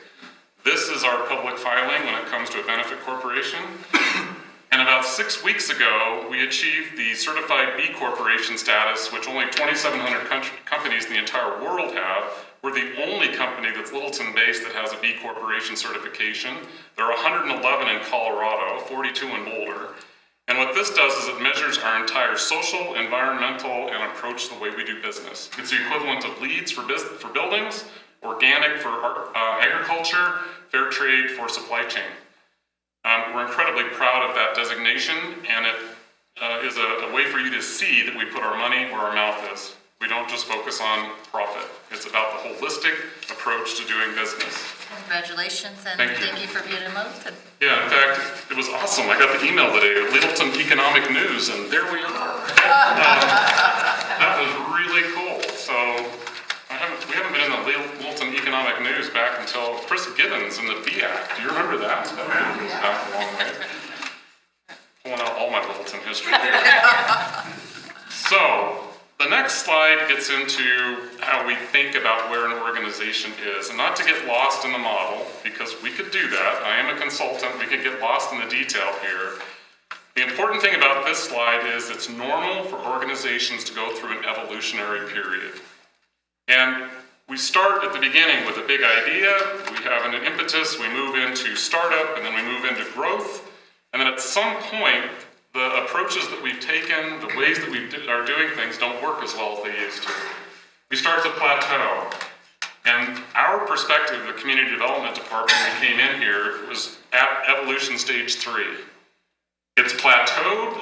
The way that you're doing things isn't working so well anymore. There's more pressure on the system than you have the capacity to take care of it. Your processes either are out of date, non-existent, inconsistent. There's something wrong with where you are currently with what's coming forward. So you don't have the opportunity to be the ceasing star that falls off to the right. You can't just stop doing development here in Littleton. I suppose you could put that forward. I don't know how well that would work in the comprehensive plan. Nor do you have the ability to totally reinvent. But we have the chance here within community development, and I think this bleeds into the rest of the city as well, to do some reinvention, to do some rethinking. And that's what we propose, is some rethinking of the way to look at community development. So the next slide, this gets into something we call a cultural anchor. And with an amorphous purpose, missing vision, just unknown how to measure things, we tend to oscillate among these 3 different dimensions. So the way I describe Littleton, it's a little bit like you know it when you see it. Right? It's hard to describe exactly. It's very difficult to put it into words, but you know it when you see it. And this will help be able to build an organization that can deliver. So let me talk about these 3 dimensions and describe for you the dimension that community development has chosen. Our conversation with Mark and Randy and Noel and others talking about the direction the city could go in. This is not just simply a conversation about community development. This is the city of Littleton. So the 3 dimensions here, you'll see the circle, and in the middle of the circle, you'll see words that say minimum thresholds. Minimum thresholds here are, we need to be good enough at all 3 in order to have a successful organization. So in the product dimension, we need to be differentiated. In a city government sense, that means you need to do something well enough for the money that people are paying for it to see that there's value in it. So think snow removal. That's a classic example. If you're not doing it in a differentiated way, you need to outsource it. You need to find somebody else to come in and do it. The city should always be more efficient and less costly at doing snow removal. That's differentiated. Looking at the operational dimensions about being competent. You actually can print your bills, print your checks, you're able to balance your books. You have the ability to do things, and in the customer dimension, it's called responsive. People felt heard when asked. Now, the interesting thing about this model is you get to choose 1 to extend to be primary. 1. Not all 3. 1. And the challenge is that people oscillate, and typically in the case of a city government, you oscillate between the green and the blue. You go back and forth on those. And what you want for one part of the organization is to be green, and another part of the organization is to be blue. And the challenge with that is it's very difficult to budget, very difficult to spend, it's very difficult to hire, develop, retain employees. It's hard to make strategic decisions. So we give examples here of different companies. These are for-profit examples because they resonate with people that fit into these different dimensions. So let's rule out the yellow. In a public entity, it's very difficult to justify the organizational cultural anchor of innovative product development. You can't be Tesla or Apple or BMW. It's all about having the best minds, the best research development. In fact, all the work we've ever done with the dozens of cities we've worked in, we've only seen 2, and these are departments inside of cities that consider themselves to be yellow. Boulder for environmental sustainability. They want to be a national, international leader when it comes to that. And the city and county of Denver with their marijuana policy. The excise and license department, as well as the city attorney's office, have been our clients for the last 1.5 years. That's it. Nobody else thinks of themselves as yellow. Now we go to green, and this is where you think of yourself as being Disney or Nordstrom. You have a unique customer experience that you choose on purpose. This gets really dicey in the public sector to have this type of a culture because it speaks to favoritism. Especially in something like community development, it's like, I get a different deal than you get. So thinking about a green culture in community development, and really in public sector, this becomes very, very challenging to do. In fact, it's kind of illegal, really. You can give people a good experience, in fact, maybe even a great experience, but you can't tailor one experience for one developer that's different than another. You really can't do that. So the only one that emerges when you look at a municipal sort of a government is blue. And this has to do with operational excellence. You innovate to be more efficient. You have a great experience that's based upon predictability. So the examples here from a company perspective, they should resonate with you. IKEA, UPS, Walmart, Southwest Airlines. IKEA is an awesome place, unless you have less than an hour to kill. It takes forever to get through the place. It's great to get all the different options as long as you know where it is in the warehouse. You take it to your car, you take it home, put it together yourself. We couldn't get an IKEA in Denver until there was one in Salt Lake City because they optimized their supply chain. UPS, it's the season for UPS. You'll never see a UPS delivery truck in a left turn lane. You know why? Left turns waste time and fuel. They optimize their routes so they only turn right. So for the NASCAR people in the audience, that's the opposite of NASCAR. Only works with a certain population. So from a perspective around municipal government, and we look at community development specifically, the hallmarks of an operational excellent culture are these. One, if it can be standardized, it should be standardized. Two, if it moves, if there's some part of a process, we need to measure it so that we can learn and improve it. Three, we're in a relentless pursuit of standardization, consistency. And four, the needs of the many outweigh the needs of the few. So we went through this process to talk about this. We had a long conversation about this and went back and forth. We got agreement from the Community Development Department, as well as talking with Mark, to say that's the lens through which we want to optimize how community development does what it does. That make sense? Very much. You keep going, I'm loving it. All right, awesome. I run the risk of having it be almost 8:30 by talking about process models. This has been a pet peeve of mine, so. This is central to having high-performance organizations because they know how to make decisions. They know how to prioritize.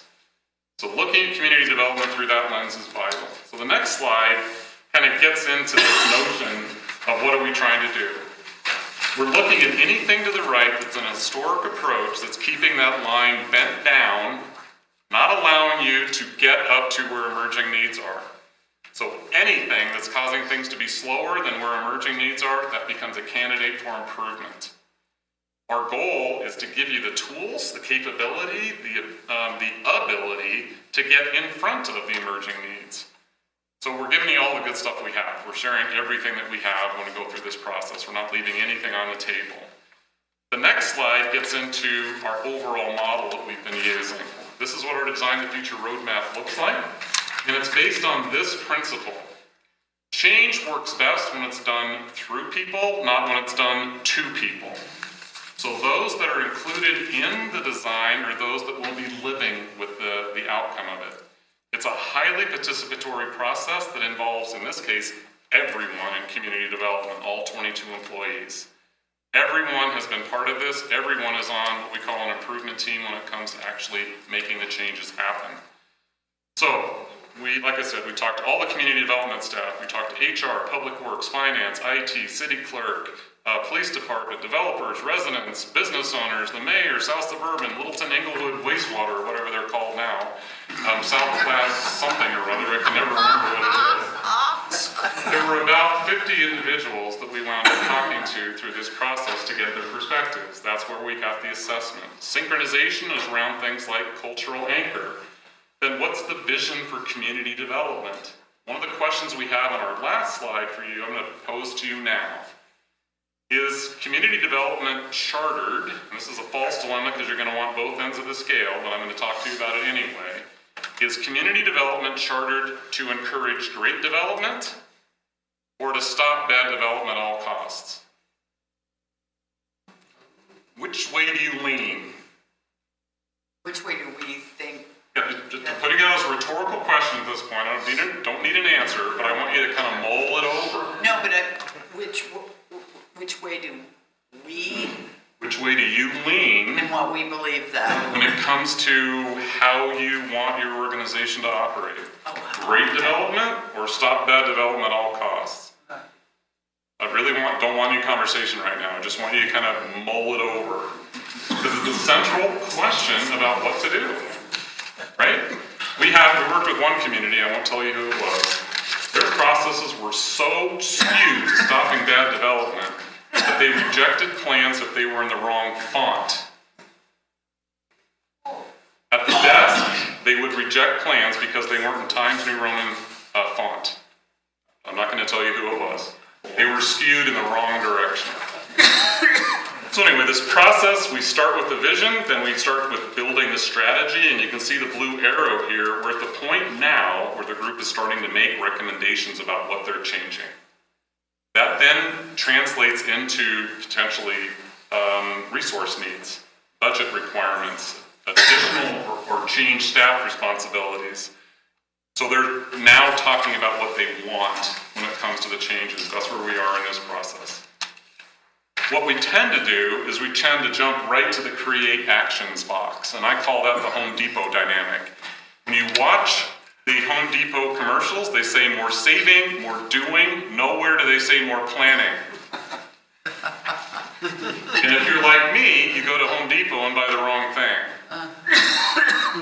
And the returns line at Home Depot is for cowards. So I've got a whole shelf in the garage that's full of brown bags of stuff I haven't taken back, because I won't. It's part of their business model. We go straight to the doing without knowing the why.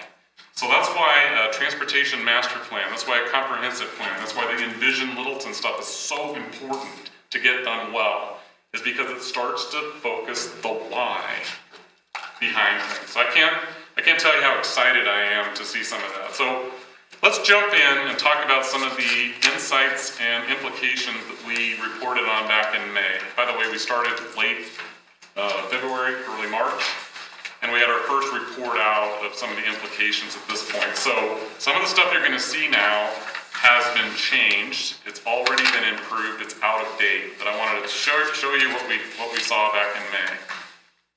So customers want fast, efficient, predictable processes. The insight is they didn't perceive the planning or permitting processes as either fast, efficient, or predictable. None of the three.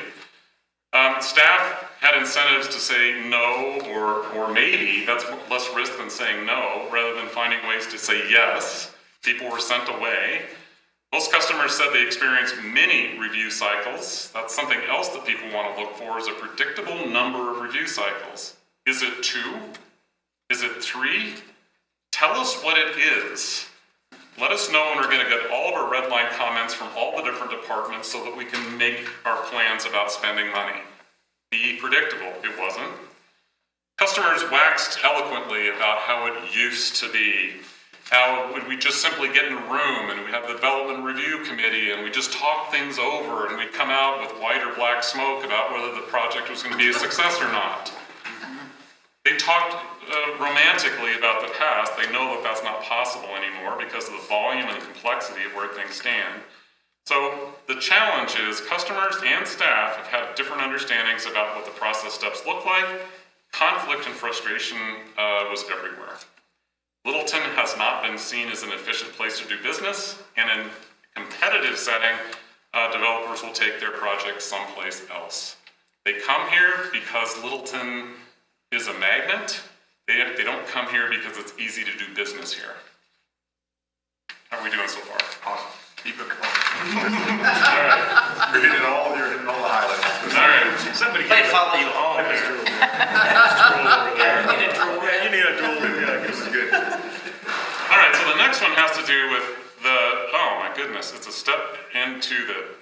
past, when you walk into the community development department relative to paper, holy cow.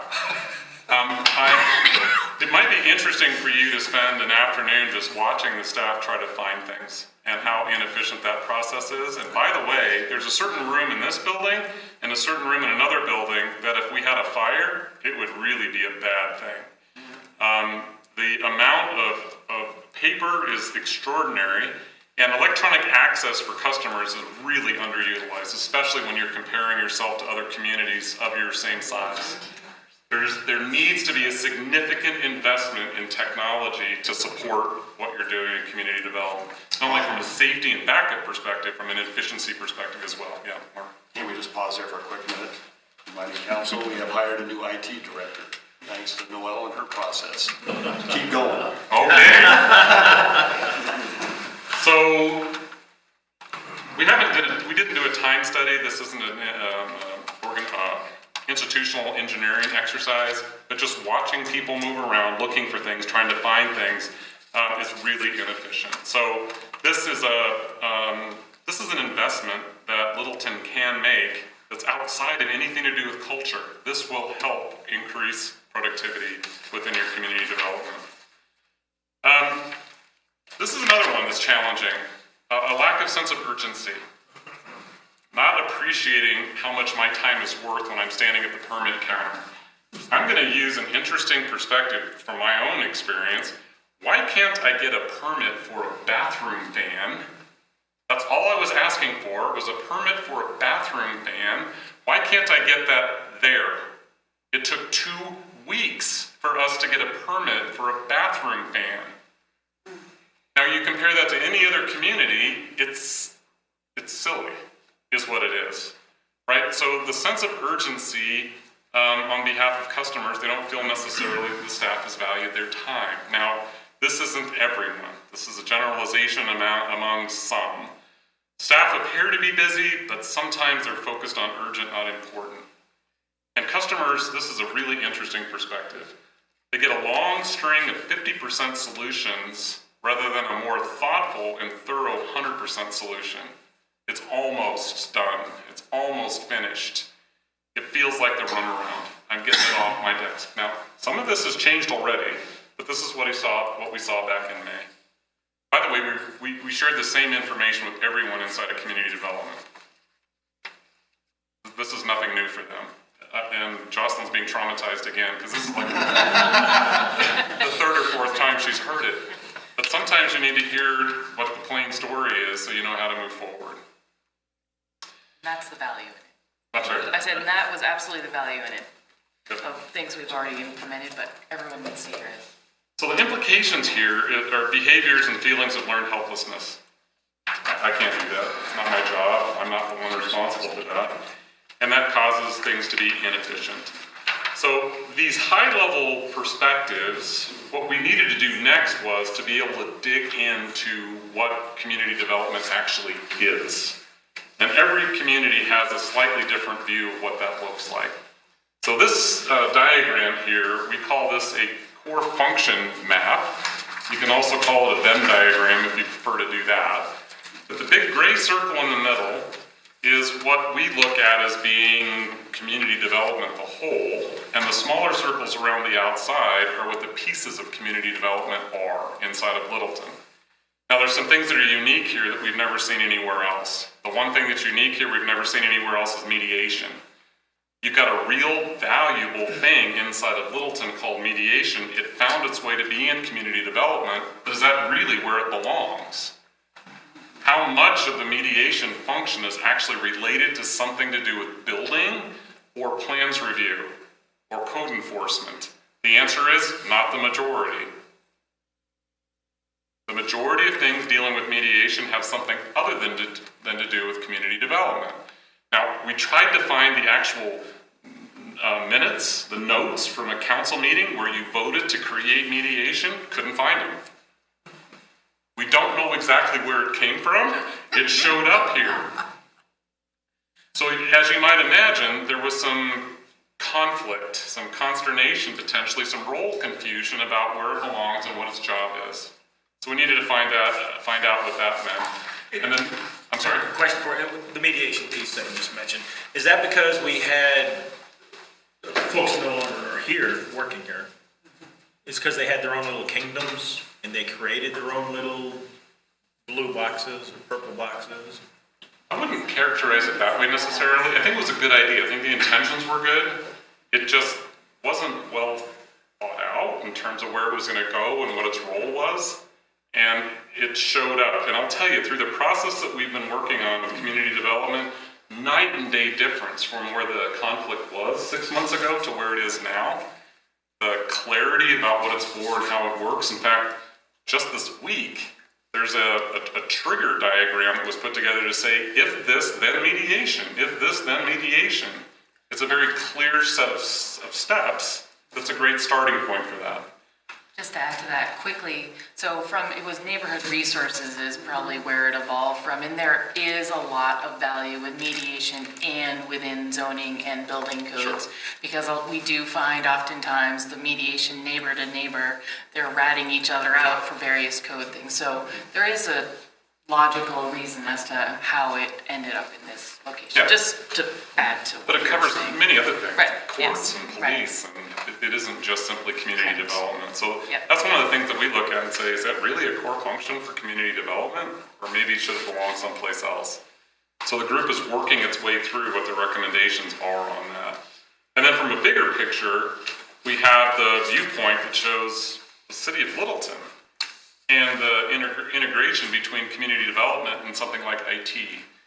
So not to pick on IT too much, but maybe just a little bit, the inability for the systems to stay up and running consistently, and the number of times that the system needed to be restarted, rebooted, when you're standing there with somebody needing a permit for something and the system is unavailable, it seems like the person that's in front of you is giving you the runaround. In reality, the system hasn't been stable enough to provide an ongoing, consistent experience. So IT has been a challenge when it comes to keeping community development up and running. So, clarification, is that because we need to upgrade the equipment? You know, the systems, I mean, the electronics and so forth? There's a lot to the answer. I mean, is it in part that? I mean, is it something that the council needs to be giving money to get stuff? And that's different. So I spent the first 20 years of my life as an IT guy. So I'm trying to answer your question without falling into all the different layers that are associated with why the system's not available. Let's just say there's 8 different things that can go wrong, and if one of them goes wrong, it makes it look like the other 8 aren't working. So we didn't deconstruct it to the point where we know which of those is not working. All we knew was that it wasn't available for the person that needed it. So we didn't go too far into the IT organization to try to diagnose what was wrong. It just wasn't reliable enough to run every day consistently. And that's another one of those solvable problems. Yep. I know you're working on it. Yes, we are. We pointed that out. Right. So one of the challenges associated with something like optimizing community development to run better, faster, is it may actually sub-optimize some other things. So I'll give you an example. The balancing of the books at the end of the day, that's something that the community development department is asked to do. Does that belong in the community development's core function, or does that belong to the finance department? It may make more sense for finance to do that and free up that time for community development. It also adds another level of oversight. It may not be the right answer to do that. But if we ask finance to take that on to optimize community development, it actually makes finance run a little slower. So it's a holistic perspective when we're trying to make one part of the organization move faster, we might actually make another part of the organization move slower. That make sense? That's why we need to see the whole picture. All right, so let's just talk about where we are.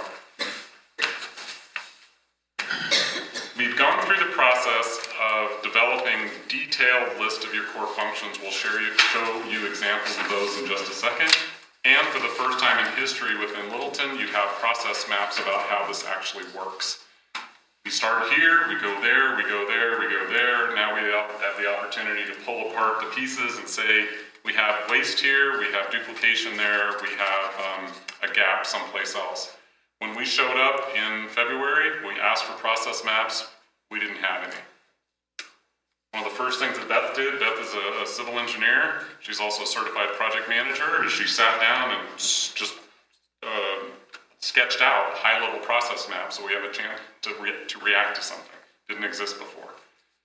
So we've done that, we've brought all the members of the department together. That's the work that Dan has been doing when it comes to getting the core team together, building strategy, priorities. Dan's specialty is in communication, having people talk to each other well.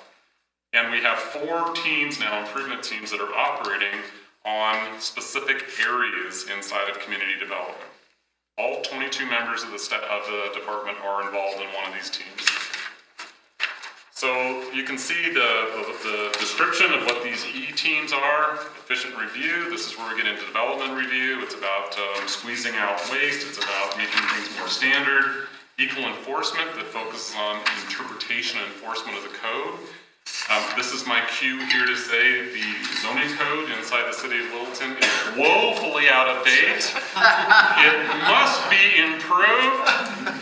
This is an area that causes more delays and consternation. Just ask what the actual height variance is for a building in Littleton and see how many different views you can get on that.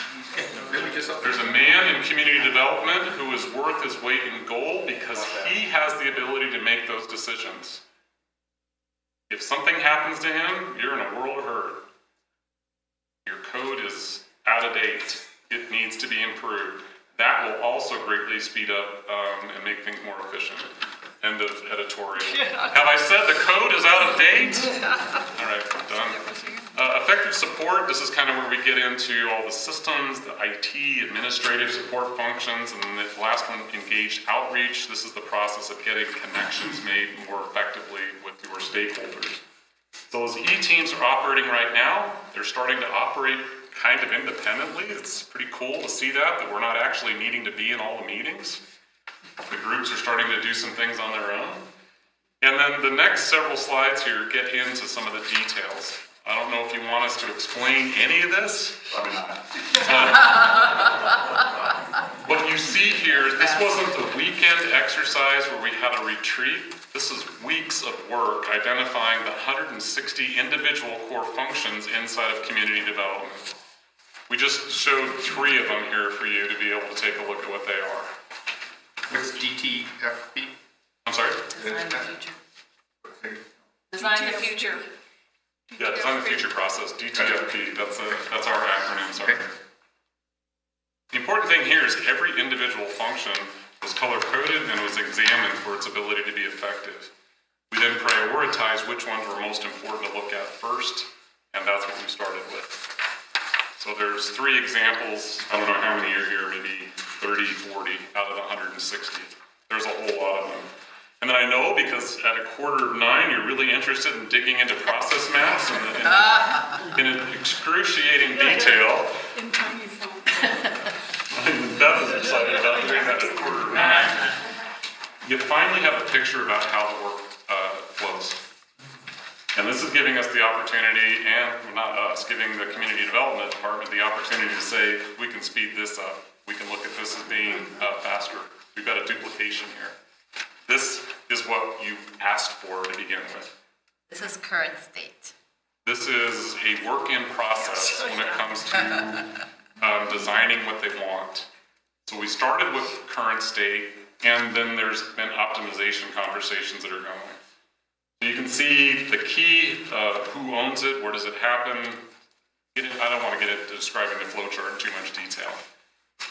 But you haven't had this before. I think the other important thing about those are in the team meetings, we found that team members actually thought the process, each one thought the process worked a little bit differently.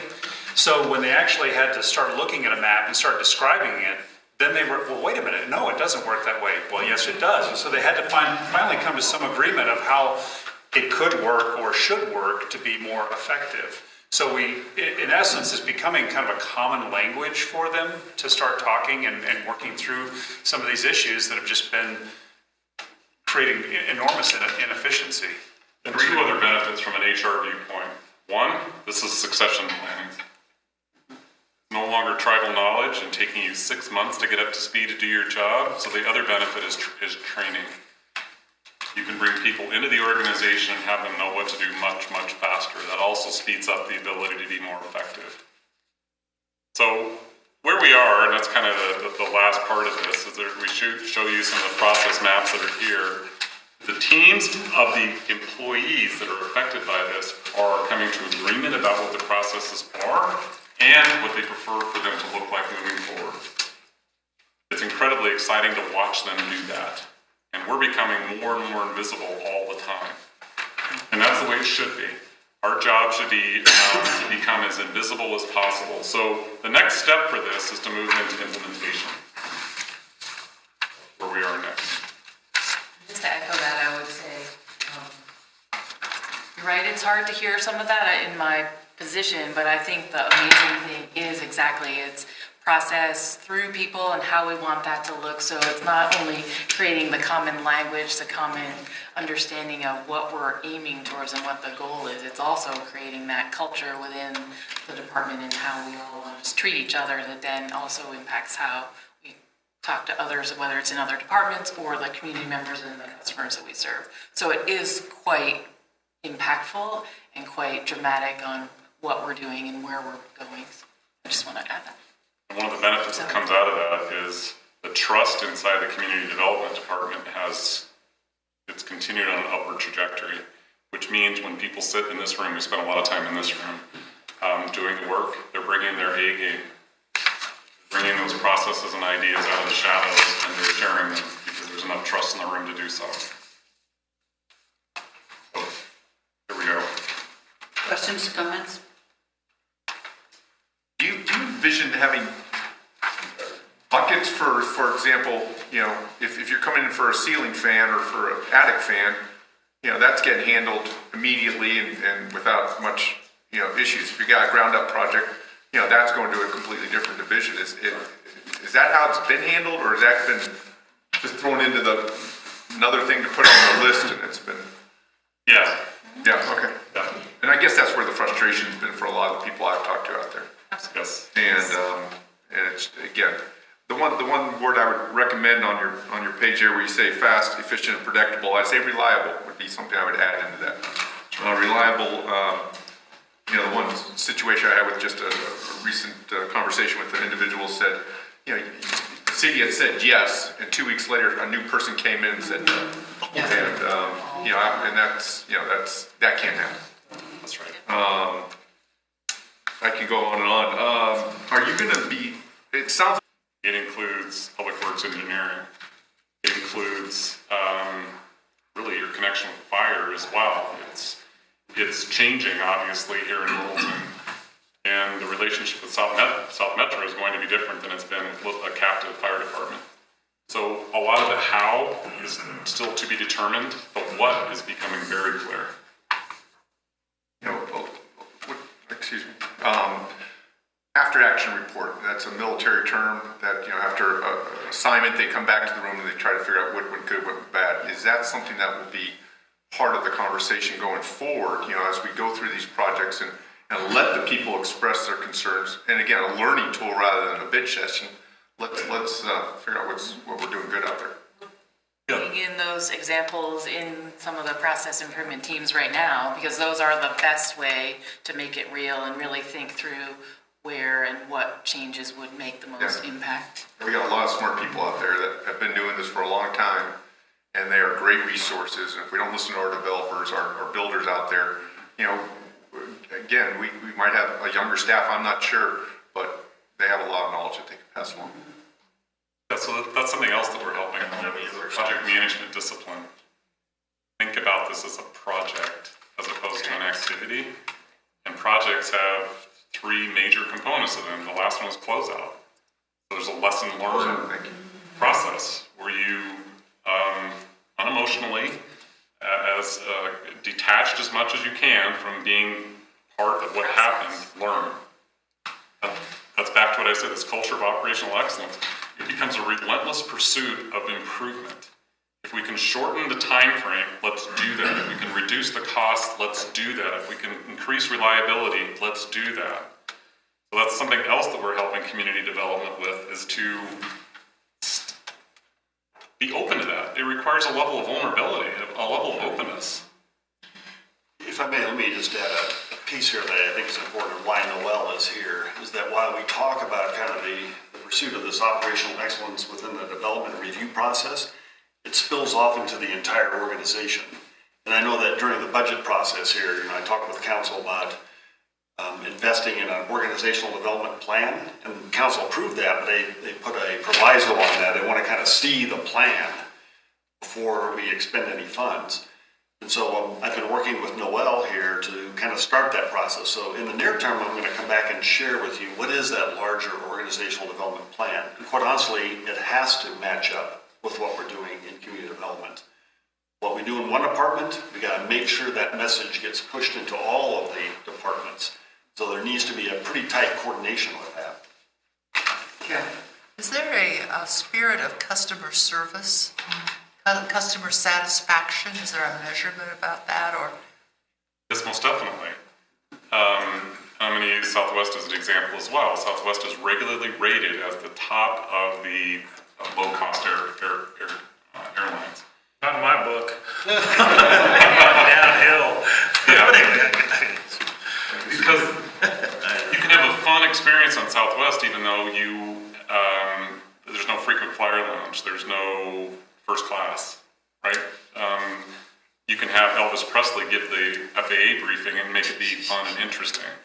So because you're focusing on operational excellence does not mean you have a bad customer experience.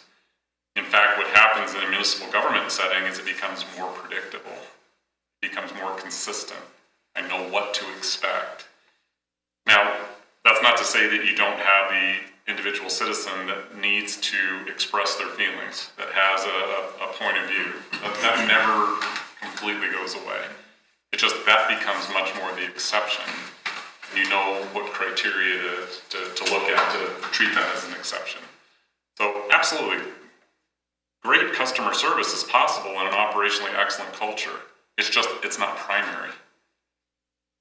What I was trying to ask is there discussion about that or a measurement of that?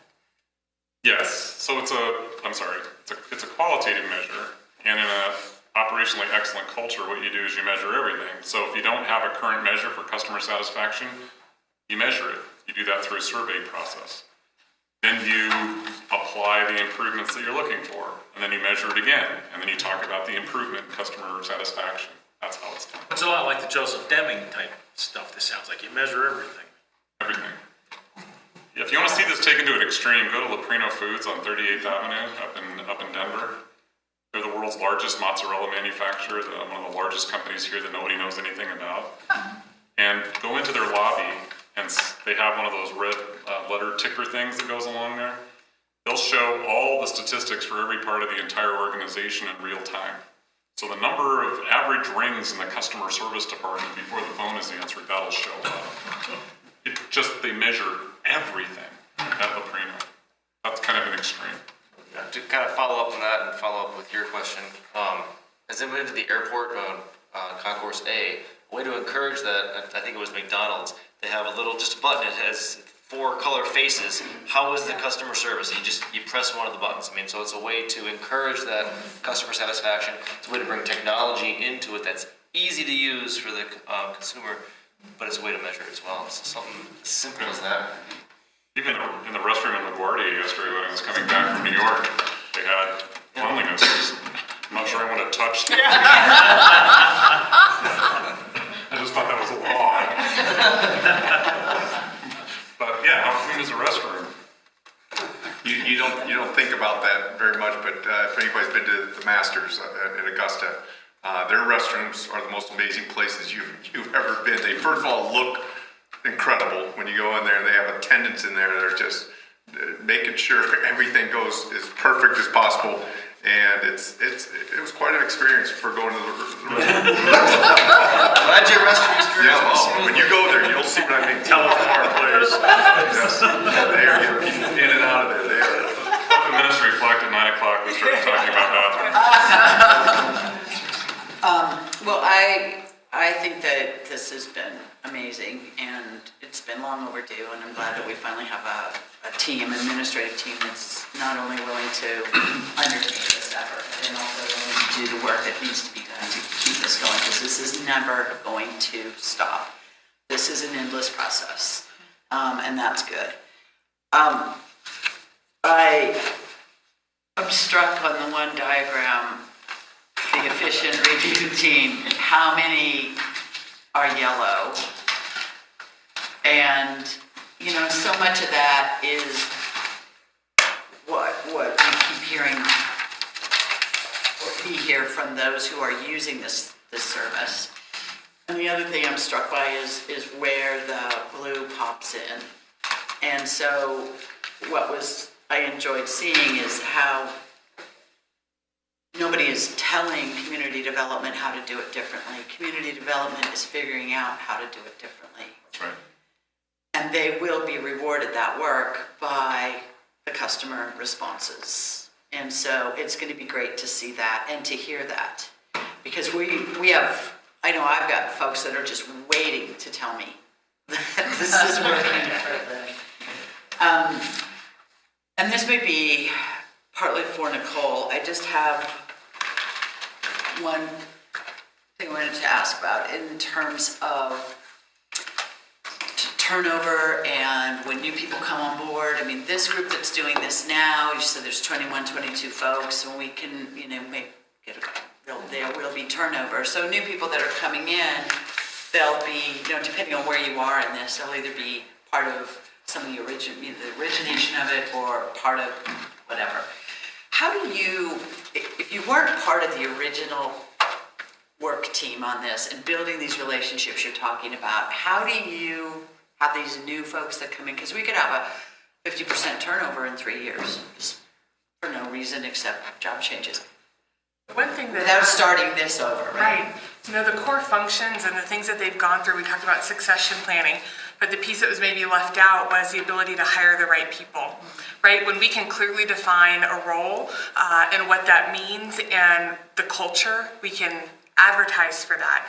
And so it's not about a wider candidate pool, but the right candidate pool. So it'll start always in the hiring process, right? Retention begins at that first step. So the more we can describe the culture, expectations, roles, responsibilities, duties, means we're hiring the right people who can integrate a little more closely. But you start to see why it has to be a bigger picture than just community development. There's going to be this piece, right, that we have to do onboarding. Before the employee even moves over to Jocelyn's group to begin their workday, we're going to keep them and talk to them about these things, right? And when we, you know, go back to this model, if we're saying we're blue, then that is so helpful because it helps employees when we empower them to have a basis for decision making. Because right now we say, do what you think is right. Well, what I think is right is maybe not the direction of council or my supervisor. But when we say, do what will make us operationally excellent, now they have a decision-making model to be able to tap into. And so that's why it's so important.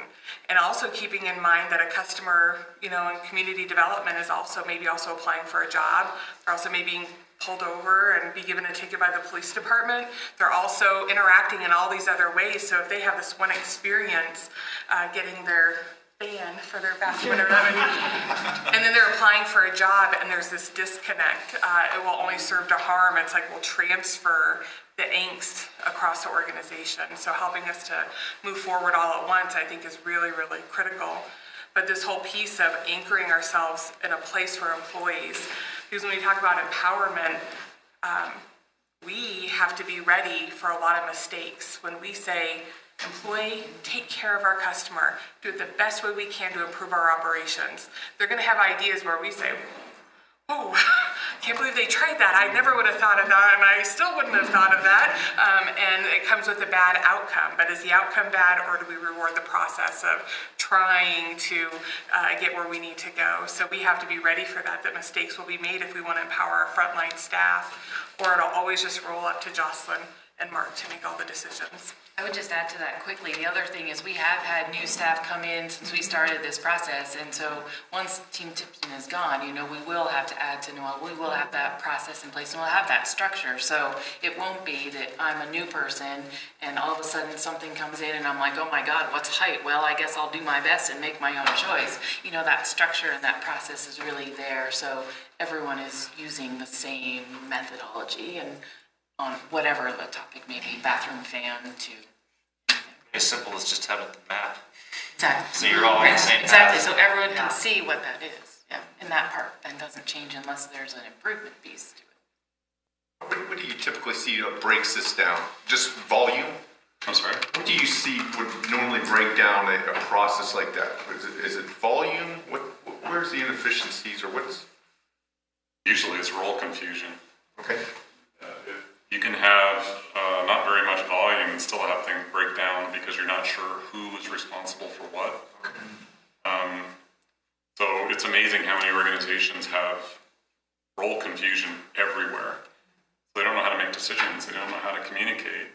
And often what the response is for management is to get more directive. When there's role confusion, they just start telling people to just shut up and do it. But what that does is it makes it even worse. People get paralyzed at that point because they're afraid of being second guessed, so they wind up doing nothing. They don't make decisions, they don't move things forward, they don't bring good ideas, and then you're losing all that capacity, capability that they could if they're bringing 80% of their game. So people start to coast.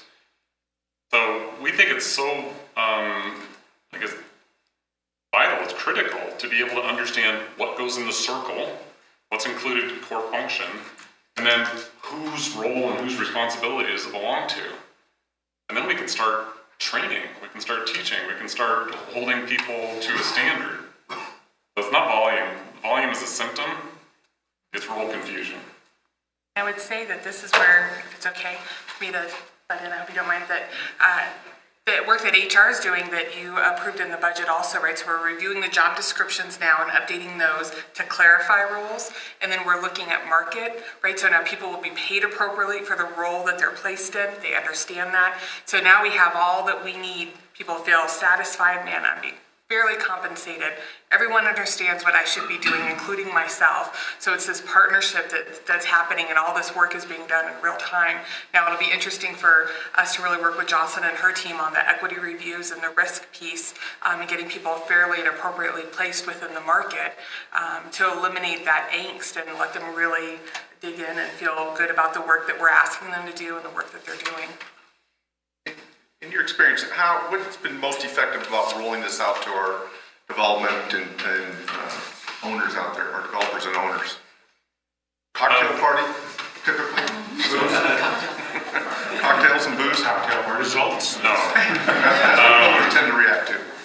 No, in fact, I'll give you an example from Loveland that just really sticks with me. Loveland's a city about the same size as Littleton, and where Loveland was several years ago, not that different from where Littleton is now. The last thing that we did in our engagement was to have a meeting in council chambers, room not much different than this, where we had pods set up tables with developers, and we had members of the city staff, and we had the whole development community in the same room. And what happened in that room was they bonded, they merged, they talked about common interests as opposed to defending positions. It became this, well, there was a lot of laughter. There was a lot of, it was very, very high energy. And I maintained a picture of that on my laptop, and you can't tell who's who. You don't know who's part of which group. So it comes down to, again, the recommendation we're going to have when it comes to rolling this out, when it's actually implementing, is you don't do it to your development community, you do it through your development community. Here are our recommendations. Give us some feedback. This is not what we're going to mandate. This is not policy that we're rolling out in absentia. It's about now, we want to give you something to react to. So there's a necessary regulator role that the city plays that's required. And developers understand that. They're going to try to push the envelope on that. But they want to be part of the process too.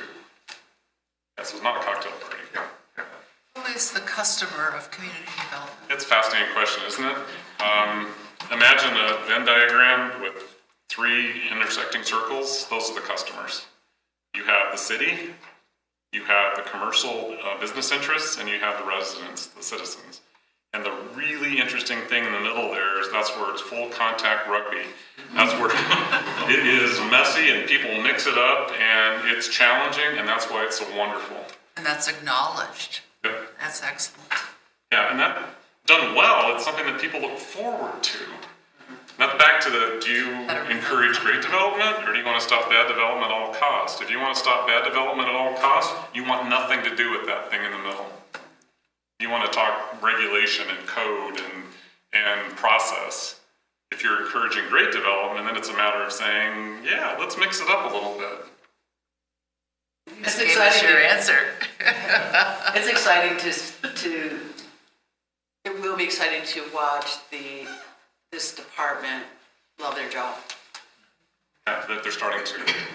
That's really important. I think that's always been a problem. They haven't. It showed.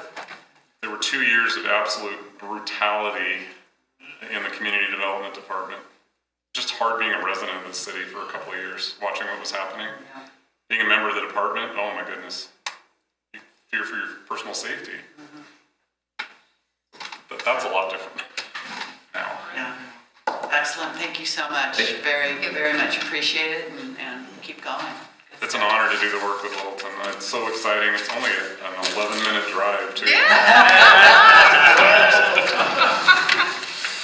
Thank you. Thank you. Council, anything else? Okay, we're adjourned.